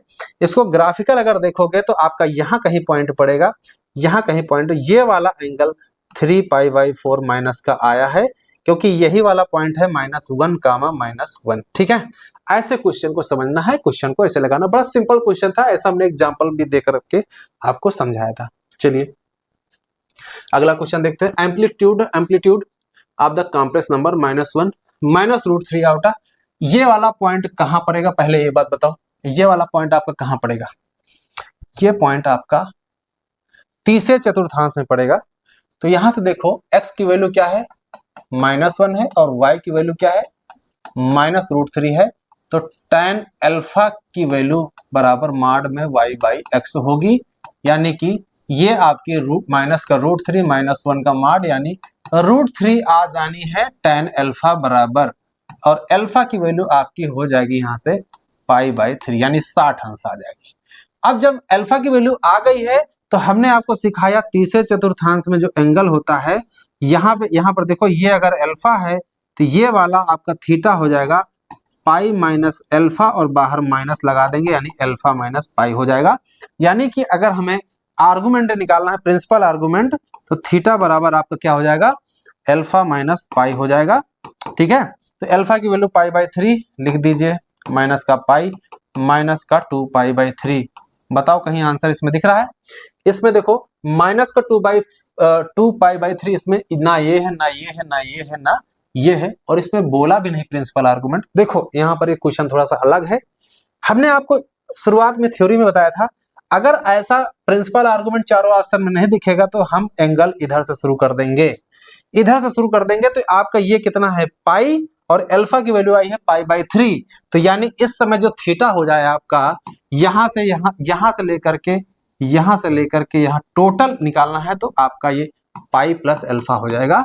तो पाई की वैल्यू है पाई रहेगी, अल्फा की वैल्यू π/3, यानी 4π/3 आंसर इसका आ जाएगा। तो this is the answer C, इसका आंसर सी हो जाएगा। ये टीजीटी परीक्षा 1999 में आया था, ये पीजीटी परीक्षा 2013 में आया था।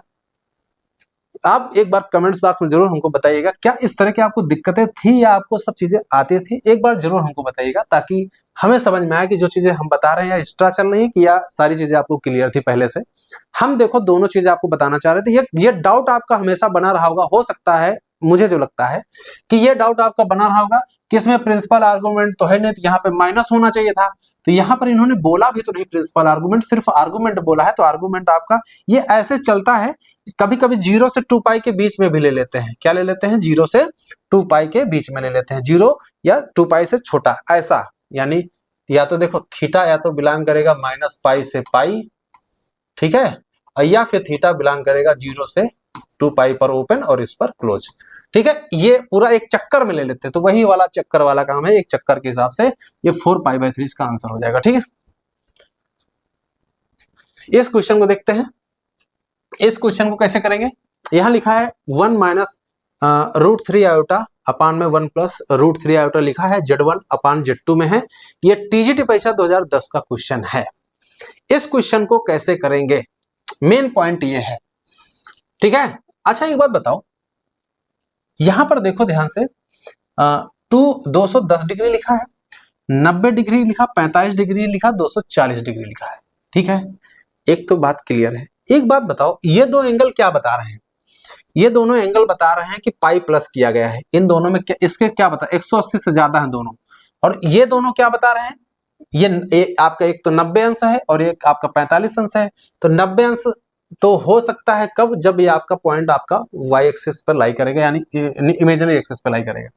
तो ये क्वेश्चन को थोड़ा सा ध्यान से देखो, इस क्वेश्चन को थोड़ा सा हम इसको थोड़ा सा स्टैंडर्ड फॉर्म में बताते हैं। देखो कैसे करते हैं, पहले आप एक बार बताओ, इसका रियल पार्ट निकालना तो डायरेक्ट ट्रिक हमने बताई कि नहीं बताई आपको। डायरेक्ट इसको a + IB फॉर्म में लिखोगे, तो इसका गुणा इससे करोगे और फिर इसका गुणा इससे करोगे, करो, इसका करेंगे 1 और इसका गुणा करेंगे तो ये आ जाएगा 3, ये माइनस का 3 और बटे में 4 आएगा। इतना समझ में आया, माइनस का आयोटा, फिर क्रॉस मल्टीप्लाई, ये √3, फिर ये माइनस का √3 तो ये प्लस का √3 हो जाएगा और नीचे 4 रहेगा ही रहेगा। ये हमारा a + IB बन गया। ये माइनस का 1/2, ये आपका आ जाएगा माइनस का आयोटा √3/2 आ जाएगा।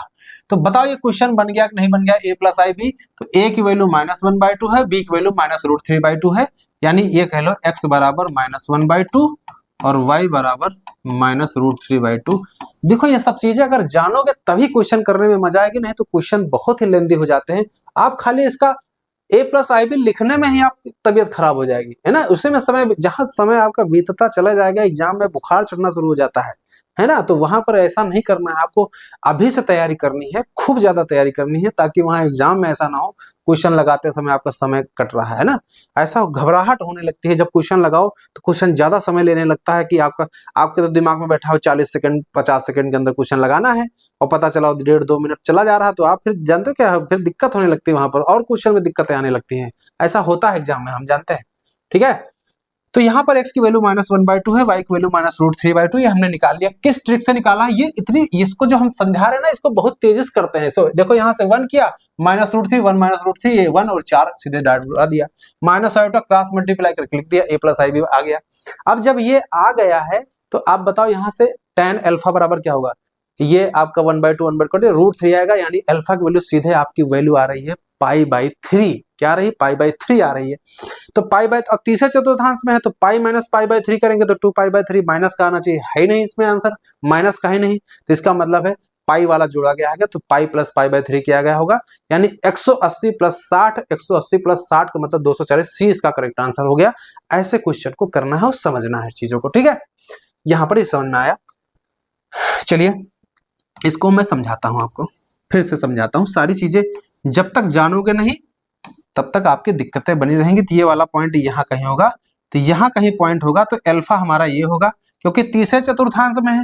तो tan अल्फा बराबर क्या होगा, हमने बताया है, ये tan अल्फा बराबर यहाँ से y/x करोगे तो सीधे √3 आएगा, डायरेक्ट हम लिख दे रहे हैं। तो अल्फा की वैल्यू यहाँ से π/3 वैल्यू आएगी। ठीक है, और जब π/3 वैल्यू आ जाइए तो थीटा बराबर यहाँ से हमने क्या बोला, प्रिंसिपल आर्गुमेंट होता है alpha minus pi, alpha minus pi, तो ये हो गया π/3 माइनस पाई, माइनस का 2π/3 आ रहा है। तो ये वाली जो वैल्यू आई है, ये माइनस का 2π/3 वैल्यू आई है। क्या आई है, लेकिन इसमें कहीं पर भी निगेटिव एंगल नहीं दिया है। तो देखो एक चीज आप समझो, इस क्वेश्चन के बाद मुझे ये चीज समझ में आ गया था कि एंगल हमारा निगेटिव होगा, लेकिन चारों ऑप्शन में कहीं पर निगेटिव नहीं दिया। तो एक बात तो क्लियर हो गई कि हमारा एंगल यहां से लिया जाए, ये पूरा एंगल लिया जाएगा। तो आप बताओ पहले, यहां से यहां तक तो पाई है और ये वाला अल्फा, तो ये वैल्यू हो जाएगी पाई प्लस अल्फा, और अल्फा की वैल्यू कितनी आई है यहाँ से π/3, यानी कि पाई की वैल्यू होती है 180 अंश, और यहाँ पर π/3 का मतलब हो गया 60 अंश। तो आपको जोड़ दो, यहाँ से 240 अंश आया है, तो सीधे सीधे इसका सी इज द करेक्ट आंसर हो गया। हमें जरूर बताइएगा ये सारी चीजें आपको पहले से पता थी या आपको नहीं लग रही है। बस आप हमें क्लियर करिए सारी चीजें कि जो हम बताना चाह रहे हैं आपको, एक एक चीज, कोई डाउट होना नहीं चाहिए, A to Z आपको पता होनी चाहिए चीजें। वीडियो लंबी होगी, देखिए आपको एक चीज तो क्लियर हो गई कि 15 क्वेश्चन, क्यों हमने 15 क्वेश्चन किए हैं, क्योंकि थ्योरी ज्यादा थी। थ्योरी जब ज्यादा हो जाती है तो फिर पढ़ने वालों को फिर बोरिंग लगता है ना। तो वीडियो हम अगले वीडियो में भी हम सारी चीजें, ऐसी ही चीजें डिस्कस करेंगे कि दिक्कतें आपको ना हो, ज्यादा से ज्यादा आपके प्रॉब्लम्स रिमूव हो। चलिए अगला क्वेश्चन देखते हैं। इस क्वेश्चन को करिए, ये क्वेश्चन इसको थोड़ा सा स्टैंडर्ड फॉर्म में लिखेंगे तो ये -1 -√3 आयोटा लिखा है। ये तीसरे चतुर्थांश में है। किसमें है? तीसरे चतुर्थांश में। आप हमें बताओ तीसरे चतुर्थांश में एंगल निगेटिव होता कि नहीं होता है? बताओ, चारों ऑप्शन में कहीं निगेटिव दिया है, इसका मतलब साफ साफ है पाई प्लस अल्फा वाला कॉन्सेप्ट लगा रहे हैं। तो बोलो यहां से सीधे अल्फा की वैल्यू क्या आ जाएगी? y/x करेंगे तो यानी कि √3 यानी π/3 आ जाएगा, और सीधे सीधे इसकी वैल्यू थीटा बराबर पाई प्लस अल्फा हो जाएगी, यानी पाई प्लस π/3 यानी 4π/3 आंसर आ जाएगा। तो आंसर हमारा इसका सी इज द करेक्ट आंसर हो जाएगा। ये यूपी पीसीएस प्री 2000 का क्वेश्चन। क्वेश्चन समझ में आया कि जो हम बताना चाह रहे हैं एग्जाम में कैसे आइडेंटिफाई करोगे कि हमारा प्रिंसिपल आर्गुमेंट वाला है कि या सिंपल सा क्वेश्चन है। तो एक बात तो ये क्लियर हो गई है कि यहाँ पर चारों में कोई निगेटिव एंगल नहीं दिया, तो इससे ही पकड़ में आ गया है कि हमारा ये आंसर वही, जैसे क्वेश्चन अभी पीछे करा था वैसे ही। आपको एक बात ये भी समझ लेनी है कि ये सारे क्वेश्चन, ऐसा नहीं है कि पीपीटी में सारे क्वेश्चन ऐसे रखे हुए थे, हमको एक क्वेश्चन एक एक ढूंढना पड़ा ताकि हम आपको समझा सके। ठीक है, एक टॉपिक क्लियर करो तो सारी चीजें, आप देखो सारे क्वेश्चन एक जैसे थे तो एक जैसे क्वेश्चन इकट्ठा थोड़ी दिए थे। हमने चेक किया सारे क्वेश्चन कि आपको हम कैसे समझाएं, कैसे सारे डाउट क्लियर करें कि ताकि आपको एग्जाम में दिक्कत ना हो। ये सब करने में समय लगता है और बाकी क्वेश्चन लगाने में समय थोड़ी लगता है। क्वेश्चन उठाते पीपीटी उठाते 20 क्वेश्चन करा देते, आपका डाउट नहीं रिमूव होता, ये मुझे पता है। ठीक है, हम तो समझ जाएंगे लेकिन आपको समझाना था, इस वजह से हमको क्वेश्चन को कलेक्ट करना पड़ा और डायरेक्ट एक एक स्टेप से हमको क्वेश्चन अरेंज करने पड़े। ठीक है, चलिए अगला देखते हैं। अब मेन पॉइंट ये है कि देखिए ये तो हम समझा ही चुके हैं कि अगर हमारा पॉइंट 4th क्वाड्रेंट में हो, यहाँ पर ये वाला, ये तो हम बता ही चुके हैं। अगर यहाँ पे अगर हमारा पॉइंट होगा P x, y, तो ये डिस्टेंस हमारी x, ये डिस्टेंस y होगी। तो यहां से जो हमारा थीटा होगा तो वही थीटा जो अल्फा जो हमारा निकलता है, tan अल्फा बराबर निकलता है मॉड में y/x। ठीक है, यानी अल्फा बराबर हो जाता है tan इनवर्स y/x का मॉड। ये जो निकलता है यही से हमारा थीटा निकल आता है, थीटा बराबर माइनस अल्फा हो जाएगा, क्योंकि थीटा जो अल्फा जो है वो 0 से बड़ा है और 90 से छोटा है, ये चीज ध्यान रखना। तो आपको पता है कि निगेटिव डायरेक्शन में चल रहा है। देखो निगेटिव डायरेक्शन मतलब क्लॉकवाइज में एंगल निगेटिव होता है, तो आपका ये जो अल्फा है वो आपका माइनस अल्फा कर दोगे तो वही हमारा प्रिंसिपल आर्गुमेंट थीटा हो जाएगा। ये चीज याद रखना, यहाँ पे जो थीटा है यही माइनस का अल्फा होगा, ये इसका मतलब है। ठीक है, इसके क्वेश्चन हम करा ही चुके हैं। चलिए अब आगे बढ़ते हैं। इस क्वेश्चन को देखिए, 1 माइनस आयोटा लिखा है। 1 माइनस आयोटा कैसे करेंगे क्वेश्चन को देखिए, यहाँ पे देखिए, इस बार देखिए 1 माइनस आयोटा कहाँ पड़ेगा, ये देखिए 1 कामा -1, ये आपका चतुर्थांश में होगा।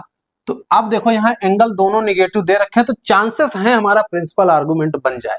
ठीक है, देखिए कैसे करते हैं। अल्फा की वैल्यू निकालिए यहाँ से, tan अल्फा मॉड में y/x। तो ये आपका y की वैल्यू क्या है, यहाँ से 1 और -1 और x की वैल्यू है 1।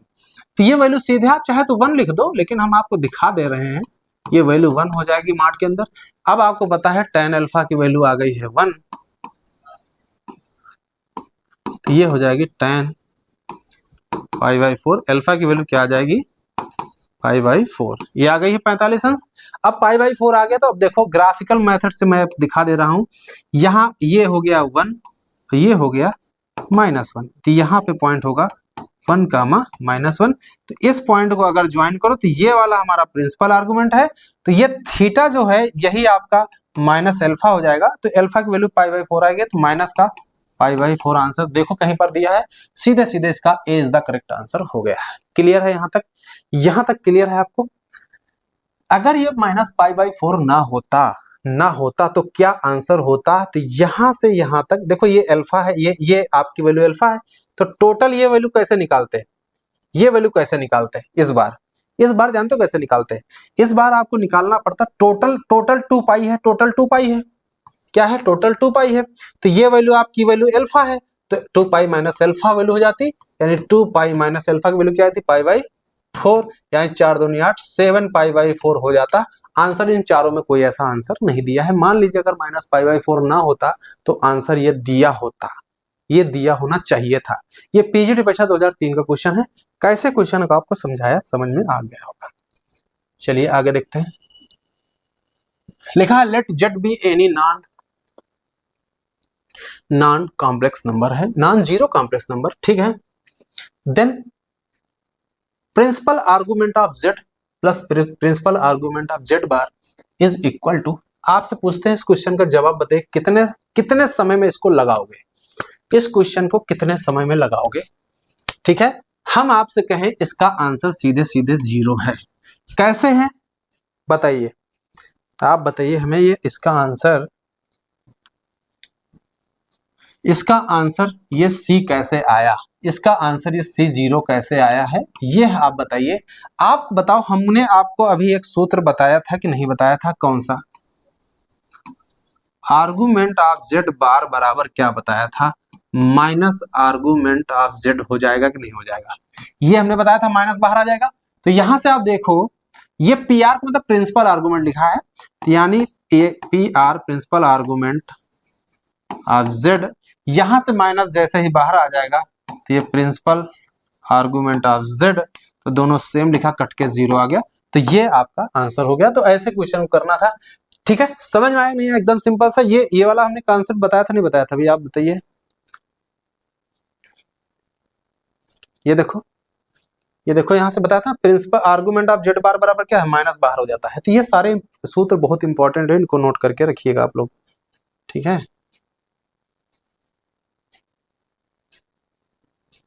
चलिए, अच्छा इसका कोई दूसरा भी तरीका है? ये तो हम आपको सूत्र याद है ना, सूत्र याद होता तो क्या करते, उसके लिए हम बैठे हैं ना, कैसे करेंगे देखो हम बताते हैं आपको। यहां पर एक बात बताओ, इन्होंने लिखा है Z be any non zero complex number. Z जो है एक ऐसा है जो कि नॉन जीरो कॉम्प्लेक्स नंबर है, जेड जो है, ठीक है, नॉन जीरो कॉम्प्लेक्स नंबर है। तो एक काम करो ना, यहां पे एक कॉम्प्लेक्स नंबर कोई ले लो, नॉन जीरो होना चाहिए बस खाली। चलो जेड बराबर ले लेते हैं, जेड बराबर ले लेते हैं आपका 1 प्लस 1 आयोटा, ले लिया इसका। अब आप बताओ इसका आर्गुमेंट क्या होगा, आर्गुमेंट जेड कितना आएगा? तो आर्गुमेंट जेड निकालोगे, प्रथम चतुर्थांश में पड़ रहा है, तो इसका आर्गुमेंट आपका पाई बाई 4 आ जाएगा। प्रिंसिपल आर्गुमेंट बोलो, प्रिंसिपल आर्गुमेंट पाई बाई 4 आ जाएगा, आएगा कि नहीं? क्योंकि प्रथम चतुर्थांश 1, 1 होगा, पाई बाई 4 कैसे आया आप निकालो, हमने समझा दिया आपको, ठीक है। अब यहाँ जेड बार बराबर क्या होगा बोलो, जेड बार बराबर क्या होगा? जेड बार इसका जेड बार करेंगे तो 1 माइनस 1 आई हो जाएगा। इसका अगर ये देखो, ये किस चतुर्थांश में पड़ेगा? अगर भैया ये प्रथम चतुर्थांश में है तो ये आपका चतुर्थ चतुर्थांश में होगा। यहां तक आपको समझ में आया? ये आपका प्रथम चतुर्थांश में, और ये आपका चतुर्थ चतुर्थांश में, ये आपका फर्स्ट में, ये आपका सेकंड में होगा, ये चतुर्थ में होगा। अब देखिए इसका अगर निकालो आर्गुमेंट, प्रिंसिपल आर्गुमेंट निकालो, यानी पी आर प्रिंसिपल आर्गुमेंट और जेड बार, तो इसका अल्फा कितना आएगा? अल्फा इसका पाई बाई 4 ही तो आएगा भाई। माड में आप -1/1 करोगे, पाई बाई 4 आएगा। तो आपका चतुर्थांश में माइनस अल्फा होगा, यानी माइनस का पाई बाई 4 आएगा। तो अब आप बताओ, दोनों को जोड़ दिया गया ना, तो दोनों को जोड़ो, तो एक का देखो प्लस का पाई बाई 4 और एक का माइनस पाई बाई 4, दोनों जोड़ोगे तो क्या आ जाएगा? सीधे सीधे 0 आ जाएगा। तो 0 is the correct answer. Question समझ में आया कि नहीं, आप बताओ, क्वेश्चन समझ में आया है? ऐसे क्वेश्चन को किया जाएगा, ये चीज इसमें कही गई है, ठीक है। आंसर भी देखना चाहते हो तो आंसर इसका सी इज द करेक्ट आंसर, आप देख सकते हो सी इसका करेक्ट आंसर होगा। ये क्वेश्चन नंबर 7वां था, ठीक है। चलिए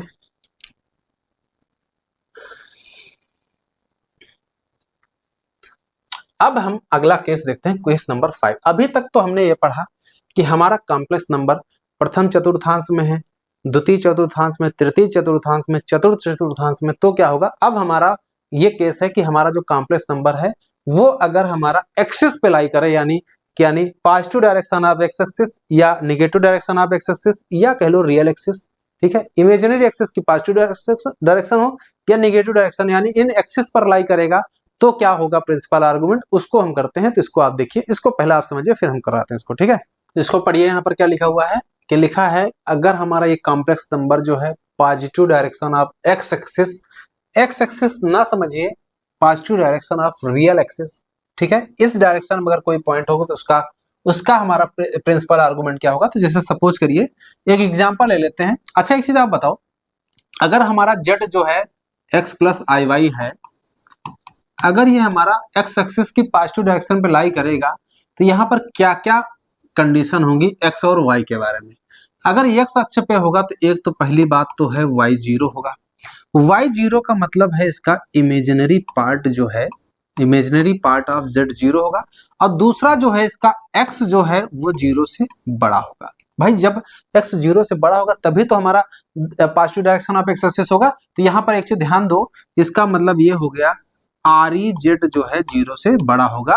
तो यानी कि जब कभी भी हमारा पॉइंट जो कॉम्प्लेक्स नंबर है वो रियल एक्सिस की पॉजिटिव डायरेक्शन में होगा तो वहां पर दो चीजें होंगी, एक तो उसका इमेजिनरी पार्ट जीरो होगा और उसका जो रियल पार्ट है वो जीरो से बड़ा होगा। ये बात आपको ध्यान में रखनी है, ठीक है। एग्जाम्पल के तौर पे अगर हम z बराबर दे देते हैं यहाँ से 4 प्लस 0 आयोटा, तो अब आप बताओ ये वाला पॉइंट कहां पड़ेगा।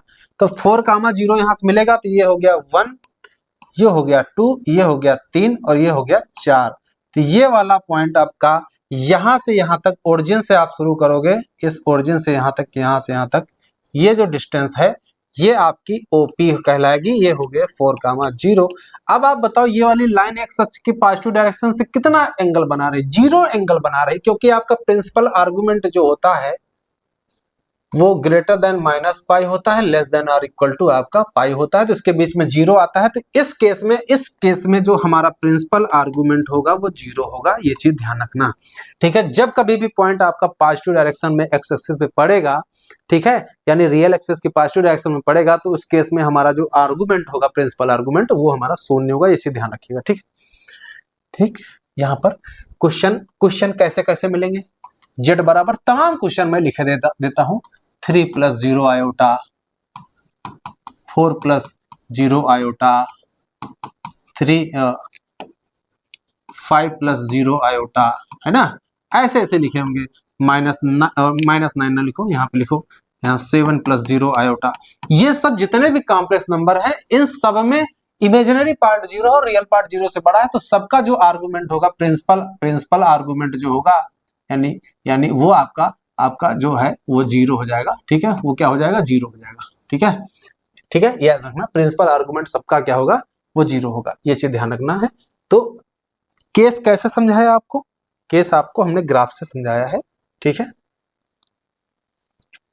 यहां देखो सेम वही चीज है, जब ये वाला जेड जो है lie in negative direction of x axis होगा, यानी यहां कहीं पे इस जगह पे, तो इस केस में क्या होगा, इस केस में जो है आपका सोचो क्या होगा, y आपका इस केस में जीरो होगा और जो इसका जो x है यानी रियल पार्ट है वो लेस देन जीरो होगा। यानी कि आप ये कह सकते हो कि इमेजिनरी पार्ट जो है z का वो जीरो होगा और जो रियल पार्ट है आर ई जेड है वो जीरो से छोटा होगा, जीरो से छोटा होगा, ये चीज ध्यान में रखना, ठीक है, वो लेस देन जीरो होगा। ये पॉइंट आपको ध्यान रखना। जैसे फॉर एग्जांपल z बराबर ले ले माइनस का 3 प्लस 0 आयोटा, तो इस केस में आपको समझ में आ रहा होगा, यहाँ से पॉइंट माइनस 3 कामा 0 हो रहा है, तो पॉइंट देखो यहाँ पे कहीं पॉइंट पड़ रहा है, ये वाला माइनस 3 कामा 0 पॉइंट पड़ रहा है, ये हो गया -1, ये -2 और ये -3। तो यहां से लेकर के ये डिस्टेंस आपकी ये वाली रेखा O है, ये आपकी डिस्टेंस बना रही है, और ये एंगल कितना कोण बना रही है, घूमते घूमते आ गई भैया, ये पूरा का पूरा आपका पाई एंगल बना रही है। तो यहाँ इस केस में जो प्रिंसिपल आर्गुमेंट होगा,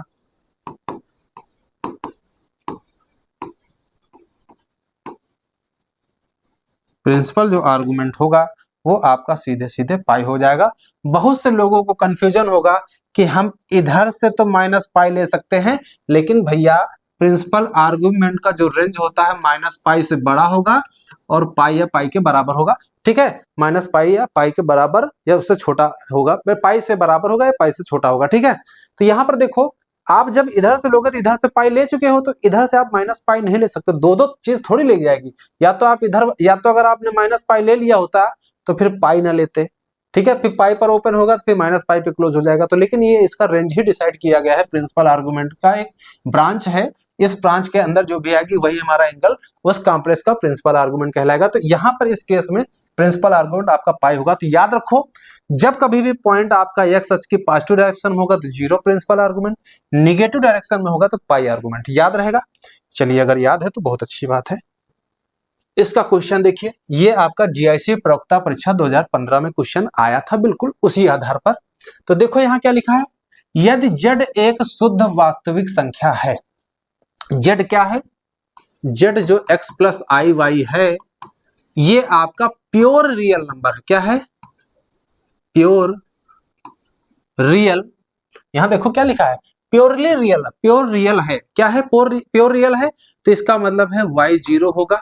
y जीरो का मतलब है इमेजिनरी z इसका जीरो होगा। तो इसका मतलब z बराबर बचेगा क्या है, x बचेगा, यानी x प्लस जीरो आयोटा ही तो बचेगा, तभी तो प्योर रियल होगा। और यहाँ पर एक चीज कह रहे हैं, real z less than zero, यानी x जो है वो जीरो से छोटा है। तो आप एक बात बताओ, यही चीज तो भी हमने आपको सिखाई भैया, कि एक चीज बताओ, एक तो ये वाला रियल इमेजिनरी पार्ट जीरो हो गया, तो इसका जो निर्देशांक है x नेगेटिव है, तो इसका मतलब यहाँ पे, यहाँ इधर, यहाँ कहीं पॉइंट होगा हमारा z, क्योंकि ये वाला पॉइंट होगा x कामा जीरो, क्योंकि x नेगेटिव है।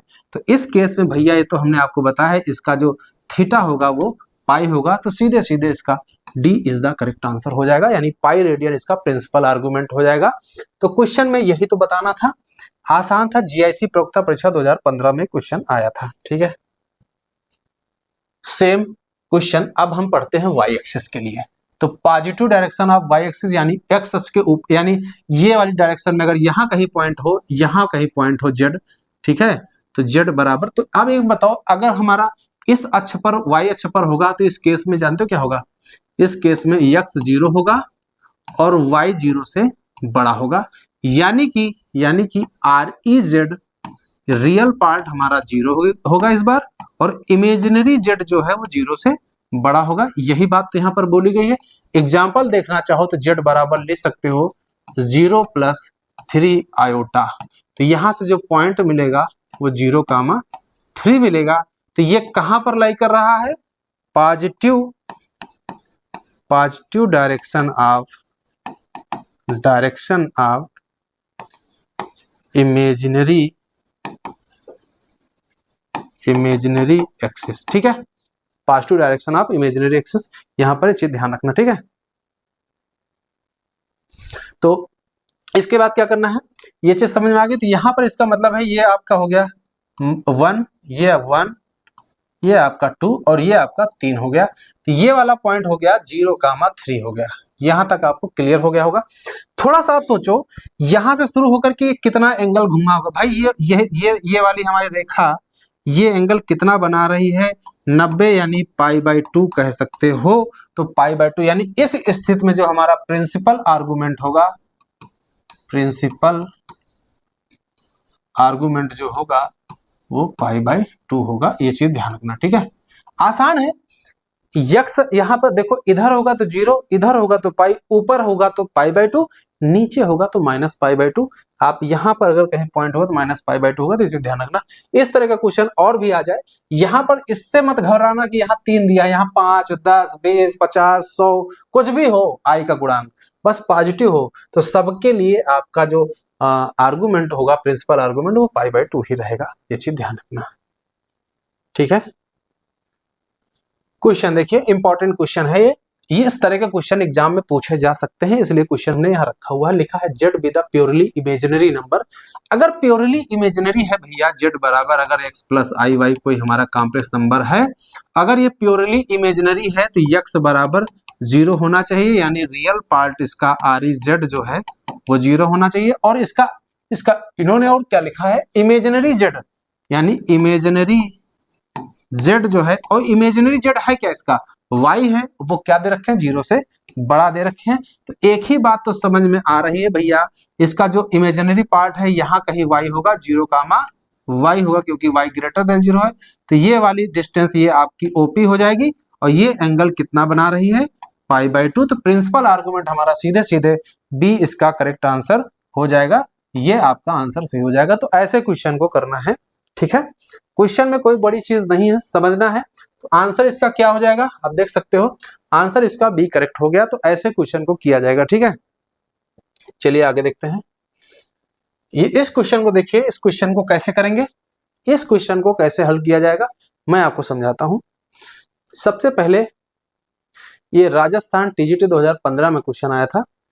एक काम ये करो, इसको पहले तो स्टैंडर्ड फॉर्म में लिखो, a+ib फॉर्म में करते हैं। इसको कैसे करते हैं, पहले i से गुणा करो, अंदर i से गुणा करोगे तो क्या आएगा, यहाँ से जैसे ही i से गुणा करोगे तो यहाँ से रिजल्ट हमारे पास आ जाएगा, ये आपका माइनस का i² ये हो जाएगा प्लस का 1, तो 1 + 3 आयोटा और अपान में 2 + आयोटा बन गया, और ये प्लस का, इस i से इसको गुणा करेंगे तो ये माइनस का 1 हो जाएगा, और ये 3 से करेंगे तो प्लस का 3i हो जाएगा, तो ये लिख दिया। और अपान में क्या लिखेंगे, 2 + आयोटा लिखेंगे। ये सब लिखना आपको डायरेक्ट आना चाहिए, ठीक है। तो यहाँ पर हमारे पास दो कॉम्प्लेक्स नंबर, ये Z1 है, Z2 है, ठीक है। तो एक काम करो, इसका आप पहले स्टैंडर्ड फॉर्म बनाओ, इसका बनाओ। डायरेक्ट जो शॉर्ट ट्रिक हमने सिखाई उसी का इस्तेमाल करेंगे। देखिए डायरेक्ट इसको लिखते हैं, इसका रियल पार्ट क्या होगा, 2 × 1 = 2 और 3 × 1 = 3, 3 × 2 = 5, 5/2 दूनी 4 × 1 = 5, ये लिख दिया। और ये माइनस का i, इसके बाद इसका गुणा करेंगे 1, ये 3 दूनी 6 यानी माइनस का 5 आएगा, नीचे 5, ये लिख दिया। डायरेक्ट लिखना सीखिए भैया ये सब चीजें। इसका करिए, ये माइनस का 2 हो गया, और ये आपका इधर करेंगे तो 3, आप देखिए यहाँ से देखिए, यहाँ से देखिए गड़बड़ उतार दिए ना, यहाँ से माइनस का है ना, यहाँ देखो 2 - आयोटा है, इसका गुणा करिए तो 2, ये माइनस का 2 हो जाएगा, यहाँ से ये माइनस का 2 हो जाएगा, और ये माइनस का क्या हो जाएगा, माइनस का 3, ये माइनस का 5 हो गया, और नीचे प्लस का 5 होगा, माइनस का आयोटा, गुणा करिए, क्रॉस गुणा करिए, ये आपका हो जाएगा प्लस का 1, ये 3 दूनी 6 माइनस का 6, यानी कि प्लस का 1 माइनस से माइनस का 5 आ जाएगा, वो अपान में 5 रहेगा ही रहेगा। ये इसका सिंपल तरीका है। यहां से काटेंगे ये 1, यहां से काटेंगे 1, ये प्लस का आयोटा हो गया, यहां से काटेंगे ये माइनस का 1, इसको हल करिए भैया, ये काटा 1, प्लस का आयोटा आ गया, तो ये आ गया 0, ये कट के हो गया 0, और ये प्लस का 2 आयोटा आ गया है।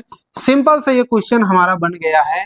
आप बताओ इसका रियल पार्ट 0 है, यानी 0,2, और 0,2 कहाँ लाई करेगा भैया, 0, ये 1 और ये 2 यहाँ कहीं पॉइंट लाई करेगा, 0,2। तो आपको पता है ये कितना एंगल बना रही है, 90 यानी π/2 बना रही है। तो इसका प्रिंसिपल आर्गुमेंट π/2 आंसर, इसका ए इज द करेक्ट आंसर हो गया। देखिए क्वेश्चन आप इसको लगा के देखिए, इस तरीके से लगाइए, देखिए कितना आसान लगा है। आप बताइए 1 मिनट के अंदर लग जाएगा नहीं लग जाएगा, आप बताइए, हमें कमेंट्स बॉक्स में जरूर बताइए कि ये सारी चीजें आपको मजा आ रही नहीं आ रही है, ये सब चीजें अच्छी लग रही नहीं लग रही है। यही ट्रिक है तो लगाना है आपको एग्जाम में। देखिए हमने देखिए इसके पिछले पार्ट में हमने आपको देखो डिवीजन सिखाया था, तो डिवीजन करना सीखिए, जितना प्रैक्टिस कर लोगे ये सब आसान हो जाए। देखिए तुरंत आपको कट गया सीधे, नहीं तो आप इसका कॉन्जुगेट से गुणा करोगे, आप घूमते रहोगे खाली इसका a+ib फॉर्म बनाने में, ठीक है। ट्रिक से करोगे आंसर लग जाएगा। राजस्थान टीजीटी परीक्षा 2015 का क्वेश्चन था, ठीक है। अब हम पढ़ते हैं, जब यही वाला पॉइंट हमारा लाई करे negative direction of Y axis, तो नेगेटिव डायरेक्शन में अगर ये लाई करेगा तो आप हमको बताओ, ये नेगेटिव डायरेक्शन में होगा तो x पहले 0 होना चाहिए, और साथ में y जो है <0 होना चाहिए। यानी कि सिंपल सा ये है कि रियल पार्ट जो है REZ 0 होना चाहिए, और जो इसका इमेजिनरी पार्ट है वो निगेटिव होना चाहिए। ये बात इसमें बोली गई है। तो एक एग्जांपल लेना चाहो तो ले सकते हो, यहाँ पे ले सकते हो 0 + 0 - 4 आयोटा, तो यहाँ से पॉइंट मिलेगा 0,-4, ठीक है। अब ये पॉइंट ये कहाँ लाई करेगा, ये आपका negative direction of imaginary axis. यहाँ से देखो -4 कहाँ पड़ेगा, यहाँ कहीं मान लीजिए ये हो गया 0,-4। तो आप बताओ ये वाली ये रेखा हमारी बनेगी, ये हो गया P, ये हो गया O, तो ये इस बार एंगल ये बनेगा ये वाला, तो ये वाला कितना है π/2, लेकिन माइनस के साथ, कितना π/2 लेकिन माइनस के साथ। तो ऐसे क्वेश्चन को समझना है। तो देखो अब यहाँ से आपने क्या सीखा, इससे क्या सीखा आपने अभी तक,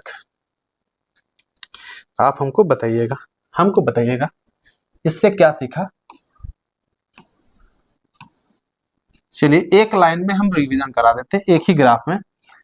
चलो मेरे साथ, इधर अगर पॉइंट लाई करेगा तो प्रिंसिपल आर्गुमेंट 0 होगा, इधर लाई करेगा तो पाई होगा, ऊपर लाई करेगा तो पाई/2, नीचे लाई करेगा तो -π2। बड़ा देखो ग्राफिकल याद करो, बड़ा आसान। इस पे है तो 0, देखो यहाँ है तो पूरा ये 0, इस पर है तो ये प्लस का π/2, नीचे है तो ये माइनस का π/2। बस अगर आप पॉइंट पकड़ लेते हो तो हमने देखो शुरू में ही बताया था कि कॉम्प्लेक्स नंबर का पॉइंट पकड़ना जरूरी है कि वो किस क्वाड्रेंट में किस एक्सिस पे लाई करेगा।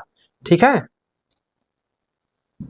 चलिए इस क्वेश्चन को देखिए, लिखा है आर्गुमेंट z लेस देन 0 लिखा है। क्लियर है? इस क्वेश्चन को कैसे करेंगे, यहाँ पर ध्यान दीजिए। यहाँ लिखा आर्गुमेंट z लेस देन 0 लिखा है, यानी कि आर्गुमेंट 0 से छोटा हो। तो एक काम करो, सबसे अच्छा तरीका ये है, देखो मैं ट्रिक सिखाता हूँ आपको, शॉर्ट ट्रिक सिखाता हूँ। एक बात बताओ, अगर हम z बराबर -i ले लें, क्या ले लें, तो बताओ आर्गुमेंट इसका z क्या आएगा, -π/2 आएगा कि नहीं आएगा। भाई इसको लिख सकते हैं 0 - i, इसका पॉइंट मिलेगा 0, -1, तो इसका बताओ यहाँ से क्या मिलेगा, -π/2 ही तो मिलेगा, यहाँ पे पॉइंट मिलेगा तो -π/2 मिलेगा। तो ये आ गया प्रिंसिपल ऑफ आर्गुमेंट, आप -π/2 आ गया। तो यहाँ पर हमें क्या करना, देखो इसकी तो वैल्यू यहाँ से -π/2 यूज कर सकते हैं, इसकी वैल्यू निकाल लें। इसकी वैल्यू तो पहले एक बार बताओ, -z किसके बराबर होगा, माइनस और ये -i, ये हो जाएगा प्लस का i। तो आप बताओ हमको आर्गुमेंट ऑफ -z यानी आर्गुमेंट ऑफ i निकालना है। तो i वाला पॉइंट हमारा यहाँ कहीं होगा 0, 1। तो इस केस में हमारा आर्गुमेंट क्या आएगा, प्लस का π/2, इधर क्या आ रहा था, माइनस का π/2 आ रहा था। तो ये वैल्यू आपकी वैल्यू आ गई है π/2। तो बताओ दोनों को क्या करना, घटाना है क्या, दोनों घटा देना है, तो घटा दो भैया। तो आर्गुमेंट ऑफ -z क्या है, आर्गुमेंट ऑफ -z और माइनस आर्गुमेंट ऑफ z, तो ये वैल्यू आपकी π/2 आई है, और ये माइनस आर्गुमेंट z कितना था, -π/2 था। तो ये वैल्यू π/2 और ये प्लस का π/2, ये पाई आंसर आ गया। तो सीधे सीधे इसका सी करेक्ट आंसर हो गया। टीजीटी परीक्षा 1999 का क्वेश्चन था। क्वेश्चन कैसे कराया, समझ में आया आपको? आप अगर ये कहते हो, अगर आप ये कहना चाहते हो कि आपने इस आंसर को रट रखा है, तो मैं और भी एग्जांपल आपको दे सकता हूं। ऐसा आप एक काम करो ना, -1 -i ले लो, z बराबर ले लो, -1 और ये माइनस का i।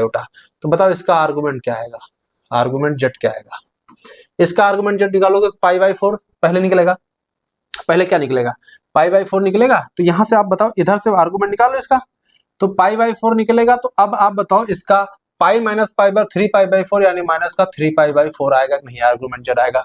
अब आर्गुमेंट z माइनस का z निकाल लो, यानी आर्गुमेंट ऑफ -z निकाल लो, यानी आर्गुमेंट ऑफ माइनस से गुणा करोगे तो 1 + i हो जाएगा। तो आप इस केस में बताओ आर्गुमेंट क्या आएगा, 1 + i का, तो 1 + i π/4 आएगा, क्या आएगा, π/4 आएगा कि नहीं आएगा। तो अब यहाँ से आर्गुमेंट z माइनस आर्गुमेंट जो घटा दो, तो ये हो गया π/4 और माइनस का, ये माइनस का प्लस हो जाएगा 3π/4, ये हो जाएगा 4π/4 से 4 कटा, आ गया पाई। अभी भी पाई आ रहा है कि नहीं, आप बताओ हमको। तो क्वेश्चन हम कहते हैं इस शर्त के हिसाब से आप कोई भी आप जेड ले लो, सबके लिए आंसर एक आएगा। रख के देख लो, आप कोई और सोच लो। अगर आपको नहीं यकीन है तो आप जेड बराबर आप कुछ और ले लो आप -1 - √3i, रख के देखो आंसर ये आएगा। ठीक है, चलिए इस क्वेश्चन को करते हैं। लिखा z बराबर 1 - i और नीचे लिखा है 1 + i। इस क्वेश्चन को कैसे करते हैं, इसको दो तरीके से लगाते हैं। एक तो इसका z1 ऊपर z1 नीचे z2, ऊपर वाले का आर्गुमेंट नीचे वाले का आर्गुमेंट निकाल करके घटा देंगे। एक तो तरीका ये हो गया, ठीक है। एक तरीका हो गया इसका स्टैंडर्ड फॉर्म निकाल करके। तो z बराबर इसका लिखा है 1 - i और नीचे लिखा है 1 + i, इतना लिखा है। तो इसका स्टैंडर्ड फॉर्म लिखेंगे तो 1 और ये माइनस का 1, ये हो जाएगा 0 और नीचे 1 का स्क्वायर 1, ये 2 - i, क्रॉस मल्टीप्लाई करो 1, ये हो गया 2 और नीचे ये 2, ये आ जाएगा भैया 0 माइनस का i। और 0 i मतलब 0, -1, ये आपका नीचे पड़ेगा, यानी negative direction of negative direction of imaginary axis -π/2 answer कहीं दिया है, सीधे a is the correct answer हो गया। तो देखो हमने आपको ट्रिकें सिखाई कि नहीं सिखाई हैं, क्वेश्चन कैसे उड़ाते हैं, ऐसे ही क्वेश्चन को करना है, ठीक है। और अगर देखना चाहते हो तो आप बताओ इसका प्रिंसिपल आर्गुमेंट कितना आएगा, आप बताओ। एक तो पहली बात तो π/4 आएगा अल्फा की वैल्यू। अब ये किस चतुर्थांश में पड़ेगा, इस चौथे में पड़ेगा, तो -π/4 आएगा कि नहीं आएगा, बोलो इसका आएगा। तो ये हो गया इसका आर्गुमेंट। अब माइनस इसका आर्गुमेंट क्या आएगा, इसका आर्गुमेंट ये आपका प्रथम चतुर्थांश में आएगा, अल्फा की वैल्यू π/4, सीधे π/4 आ जाएगी। तो इसको करेंगे तो माइनस का 2π/4 माइनस का π/2 आंसर आ रहा है। तो चाहे इधर से कान पकड़ो चाहे इधर से कान पकड़ो, आंसर दोनों से वही आ रहा है। यही चीजें तो आपको सिखाना चाह रहे हैं, एक एक चीज क्वेश्चन को करते कैसे हैं एग्जाम में, सारे कंफ्यूजन आपको दूर होने चाहिए, ठीक है। चलिए इस क्वेश्चन करते हैं। यहाँ क्या लिखा है, Z is the complex number लिखा है, यूनिट मॉडुलस लिखा है, क्या लिखा है, unit modulus argument of Z लिखा है। आर्गुमेंट कितना, थीटा दिया, अच्छा जेड का, तो 1 + z अपॉन 1 + z बार लिखा इज इक्वल टू, क्वेश्चन को करना कैसे है, क्वेश्चन को करेंगे कैसे, z बराबर, देखो एक काम करो ना, यहाँ इन्होंने लिखा z is the complex number unit modulus, तो z जो है वो यूनिट मॉडुलस का है, तो इसका मतलब मॉड z बराबर क्या होगा, 1 होगा। यहाँ पर इन्होंने लिखा देखो 1 + z बार, इसका आर्गुमेंट निकालना है। तो आपने एक प्रॉपर्टी पढ़ी होगी, z बार बराबर होता है मॉड z का होल स्क्वायर, ये हमने कल बताया था अगर आपको याद हो, ठीक है, z मॉड z का होल स्क्वायर, ठीक है। इसका एक क्वेश्चन भी हमने कराया था। तो अब बताओ इसका मॉड तो 1 दिया है, तो 1 का स्क्वायर बराबर 1 ही हो जाएगा, और यहाँ से z बार बराबर क्या आएगा, 1/z आएगा। यहां तक आपको समझ में आ गया होगा, इसका मतलब z बार की वैल्यू 1/z रिप्लेस कर सकते हैं, बस इस क्वेश्चन में यही करना है। यहाँ जो नीचे z बार लिखा वहां पे 1/z लिख देना है। तो देखो कैसे करेंगे, आर्गुमेंट 1 + z और 1 + z बार की जगह लिख देंगे 1/z, ठीक है।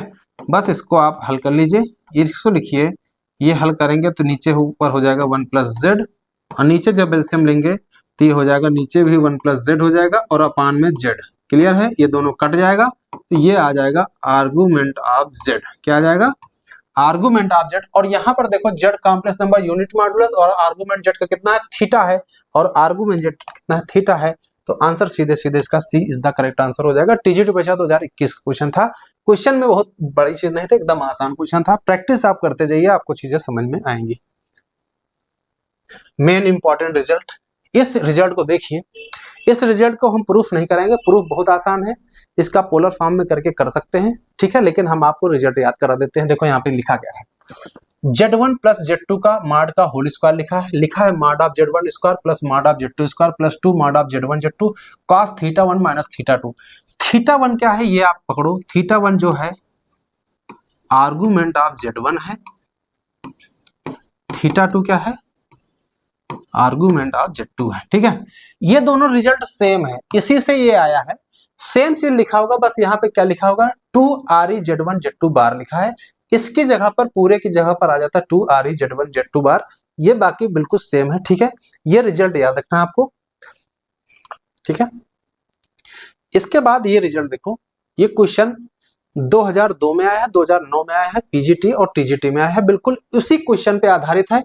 एक बात बताओ, यहाँ क्या लिखा है, z1 + z2 का मॉड, और यहाँ लिखा mod of z1 mod of z2 बराबर है, ठीक है। देखो इस क्वेश्चन को ध्यान दो इस क्वेश्चन को, इसके पहले जो थ्योरी लिखी है इस थ्योरी को ध्यान दो। इस थ्योरी में अगर एक चीज बताओ, एक चीज हमें बताना, ये चीज जो लिखी हुई है, ये वैल्यू अगर गायब हो जाए तो ये बन जाएगा mod of z1 square plus mod of z2 square plus 2 mod of z1 mod of z2, ये 1 हो जाएगा, तो ये बन जाएगा a square plus b square plus 2ab बन जाएगा। लेकिन इसको 1 करना पड़ेगा, किसको 1 करना पड़ेगा,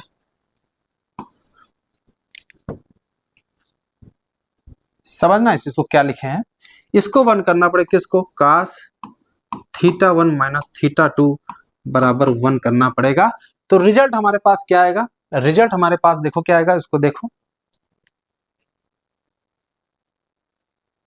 रिजल्ट हमारे पास आएगा मॉड z1 + z2 का मॉड का होल स्क्वायर, ये आएगा mod of z1 square plus mod of z2 का square plus 2 mod of z1 और Z2 इंटू में 1 हो जाएगा। ठीक है, यहां तक समझ में आया।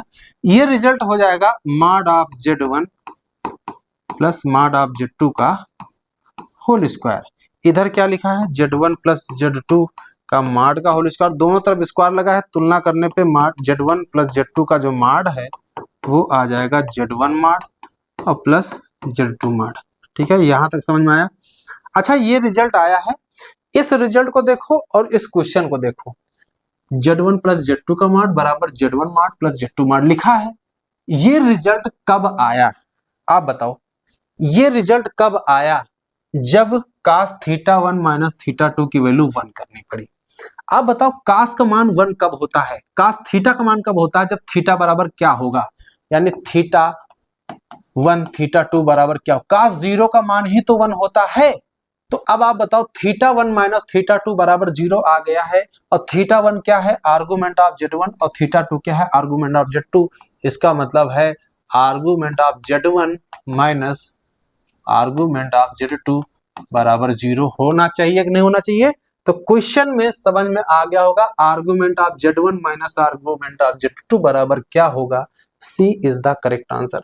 कहां से पैदा हुआ, ये इसके पीछे की थ्योरी क्या थी, बिल्कुल इसी पर आधारित थी। आपको समझ में आया होगा, this is the most important result. तो आज के बाद ये याद रखोगे। ठीक है, ठीक है। अच्छा, एक बात और बताओ, आप बताओ हमें, यहां पर देखो एक चीज, इस रिजल्ट को देखो तो यहाँ पे क्या लिखा है, θ1 बराबर θ2 ही तो लिखा है। तो अगर यहां से देखा जाए कि इसका मतलब है दोनों का आर्गुमेंट बराबर हो जाए, यानी पहले का जो आर्गुमेंट है वही दूसरे का आर्गुमेंट हो जाए। देखो यहाँ आर्गुमेंट ऑफ Z1 और आर्गुमेंट ऑफ Z2 अगर दोनों बराबर हो जाए तो रिजल्ट हमारा क्या आ जाएगा, ये Z1 प्लस Z2 का मॉड बराबर mod of Z1 plus mod of Z2। एक चीज और आप हमें बताओ, अगर ये वैल्यू 0 हो जाए, सोचो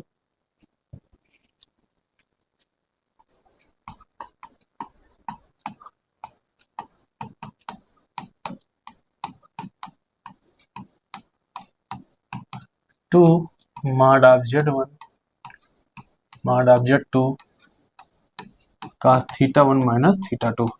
ठीक है, आप बताओ ये वैल्यू अगर 0 हो जाए, जैसे जो यहाँ लिखा था ये cos θ1 माइनस θ2, ये वैल्यू अगर 0 हो जाए तो ये वैल्यू भी 0 हो जाएगी, तो हमारे पास रिजल्ट क्या बचेगा, Z1 प्लस Z2 का मॉड का होल स्क्वायर बराबर Z1 स्क्वायर का मॉड Z2 का स्क्वायर। ये तो 0 हो जाएगा पूरा। ये रिजल्ट आ जाए तो बताओ कब होगा, जब हमारा cos θ1 माइनस θ2 बराबर 0 हो जाए। तो आप बताओ ये चीज 0 कब होगी, इसका मतलब हमारा जो एंगल है वो θ1 माइनस θ2 बराबर कितना रहा होगा, 90 अंश रहा होगा, तभी cos 90 का मान 0 होगा। तब बताओ θ1 माइनस θ2 90 है, तो इसका मतलब है सिंपल सा ये बात है, आर्गुमेंट Z1 और माइनस आर्गुमेंट Z2 बराबर क्या आएगा, वो π/2 आएगा। क्या आएगा, π/2 आएगा। तो इसका मतलब ये है कि अगर एग्जाम में इसकी जगह पर ये लिखा हो कि mod of Z1 plus mod of Z1 plus Z2 का होल स्क्वायर बराबर mod of Z1 square plus mod of Z2 square, तो यहाँ लिखा हो कि argument of Z1 minus argument Z2, तो यहाँ पर सीधे π/2 लिखा होगा। समझ में आया कि नहीं आया, क्वेश्चन ये मैंने अपनी तरफ से बना दिया है, ऐसे क्वेश्चन को समझना है, पढ़ना है। ठीक है, ठीक है। एक रिजल्ट और देखो, सेम रिजल्ट, बिल्कुल वैसा ही रिजल्ट है, आपको याद करना बहुत आसान है। बस यहाँ माइनस होगा, सब जगह वही चलेगा, यहाँ माइनस हो जाएगा, बाकी हूबहू वही रिजल्ट होगा। ठीक है, इसका दूसरा फॉर्म होगा -2 ReZ1 Z2 बार। ये रिजल्ट आपको याद रखना, बिल्कुल एक जैसा है, बस खाली यहाँ वहां प्लस था, यहाँ माइनस आ गया है, यहाँ माइनस है तो यहाँ भी माइनस, बाकी हूबहू वही रिजल्ट रहेगा। ठीक है, यहाँ तक आपको समझ में आ गया होगा, ऐसे क्वेश्चन को करना है। ठीक है, ठीक है। यहां पर भी उसी तरह शर्त बना सकते हो कि अगर ये वैल्यू अगर 0 हो जाए, क्या हो जाए, ये वैल्यू 0 हो जाए, यानी कि θ1 माइनस θ2 का जो डिफरेंस है वो π/2 आ जाए, यानी argument of Z1 minus argument of Z2 हो जाती है, ये वैल्यू 0 हो जाएगी, तो सीधे यहां से रिजल्ट आ जाएगा मॉड ऑफ Z1, यहां से रिजल्ट आ जाएगा मॉड ऑफ Z1 Z2 का होल स्क्वायर बराबर ये स्क्वायर और प्लस मॉड ऑफ Z2 का होल स्क्वायर। कब, जब argument of Z1 argument of Z2 बराबर π/2, इनका डिफरेंस π/2 आ जाए, क्या आ जाए। और इसी केस में ये भी तो रिजल्ट होता है, mod of Z2 plus Z2 का होल स्क्वायर बराबर मॉड ऑफ Z1 स्क्वायर और plus of mod of Z2 का होल स्क्वायर, यही सेम रिजल्ट पे होता है। तो अब अच्छा देखो, देखो ध्यान से देखो, दोनों रिजल्ट अगर सेम है भैया, तो दोनों को अगर जोड़ दिया जाए तो Z1 प्लस Z2 का माड का square plus Z1 minus Z2 के माड का स्क्वायर बराबर, दोनों को ऐड करेंगे तो 2Z1 माड का स्क्वायर प्लस Z2 का माड का स्क्वायर, और बाहर ब्रैकेट में 2 बाहर कर लेंगे। तो ये रिजल्ट अगर पेपर में आ गया तो भी आपको क्या लिखना है, argument of Z1 minus argument of Z2 बराबर लिखोगे π/2 लिखोगे। ठीक है, तो आपको ये सब इंटरेस्टिंग रिजल्ट लग रहे होंगे, बहुत आसान है, बस खाली आपको रिलेट करना है और याद करना है। ठीक है, देखो यहाँ पे क्या लिखा है, देखो दोनों को यहाँ क्या लिखा है, दोनों पे देखो, यहाँ से ध्यान से देखो, यहाँ लिखा है माड ऑफ Z1 प्लस Z2 का होल स्क्वायर बराबर है माड ऑफ Z1 स्क्वायर प्लस माड ऑफ Z2। देखो दोनों समीकरण देखो लिखे, दोनों को जोड़ दो, दोनों को जोड़ दो तो हमारे पास रिजल्ट क्या आ रहा है, देखो वही सेम रिजल्ट आ रहा नहीं आ रहा है।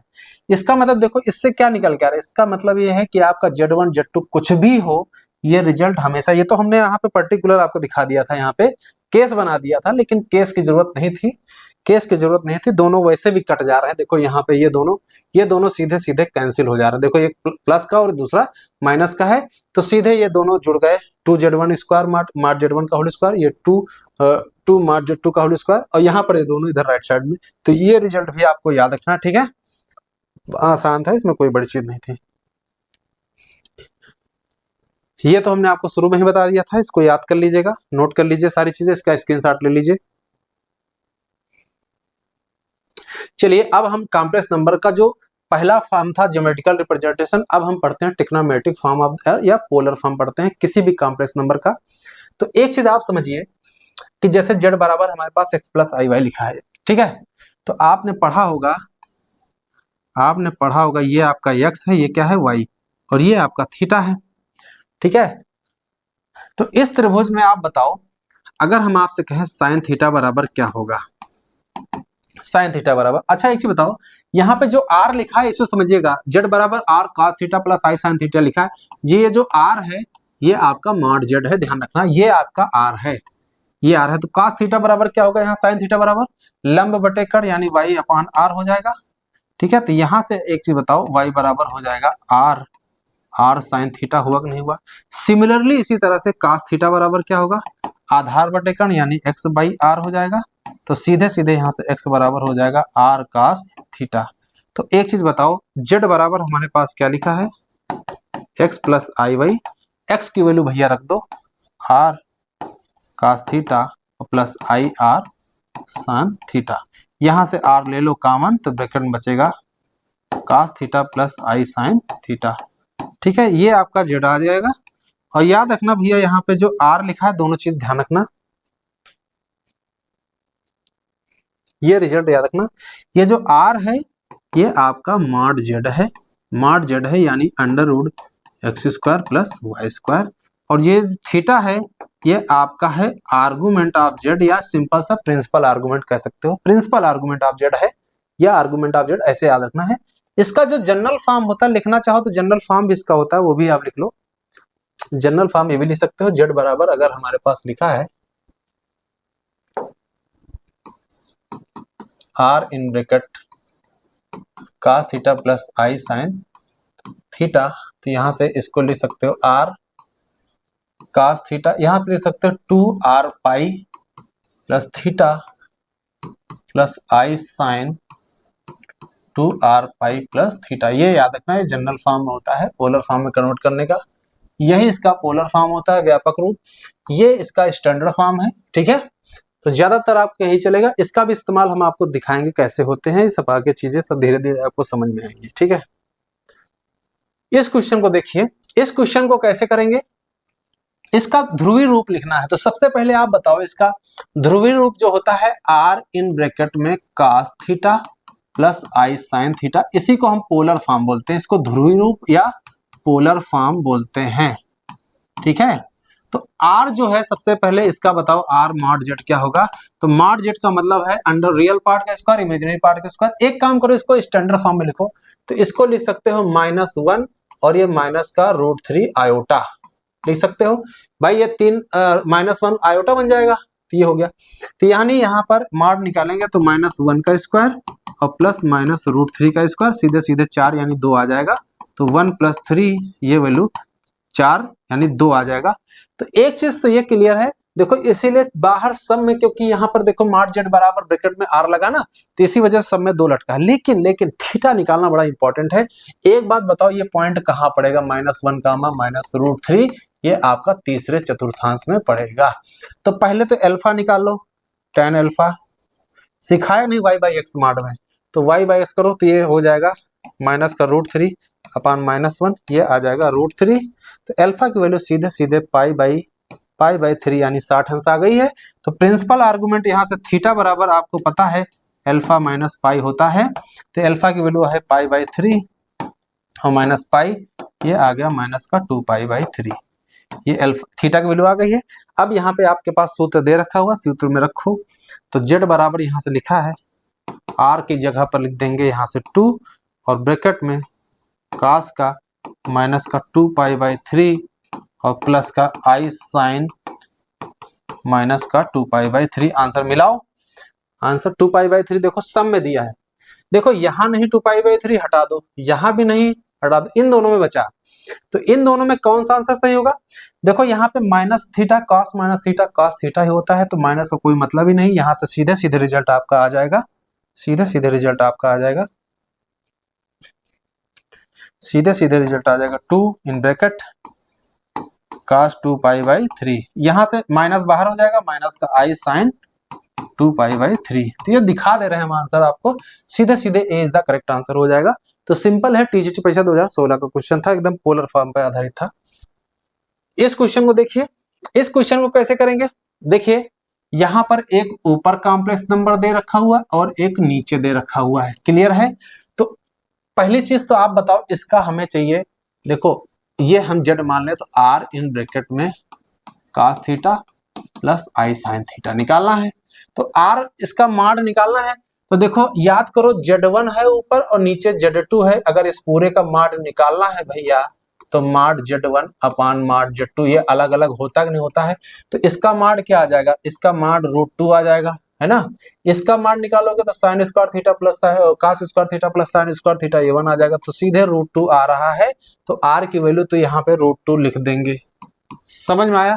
तो चारों ऑप्शन में सिर्फ इन दोनों में √2 दिख रहा है, दोनों हमारे आंसर खत्म हो चुके हैं। आंसर हमारा या तो सी सही या तो डी सही, चेक करो। अब यहाँ पे प्रिंसिपल आर्गुमेंट निकालना है। तो आर्गुमेंट निकालने का मतलब ऊपर वाले का निकाल करके नीचे वाले में घटा दो। तो ऊपर यानी argument of Z1 minus argument of Z2 निकाल लो, देखो आ जाएगा। ऊपर वाले का क्या आएगा? ये आपका ये क्या लिखा है? -1 प्लस आयोटा यानी -1 का आयोटा, यानी दूसरे चतुर्थांश में है। तो दूसरे चतुर्थांश में एक तो π/4 बनेगा, यानी पाई माइनस π/4, ये आपका इसका आ जाएगा Z1 का। नीचे माइनस का देखो यहाँ पे cos theta plus I sine theta, already इन्होंने π/3 दे रखा हुआ है, तो यहाँ से हम लिख देंगे π/3।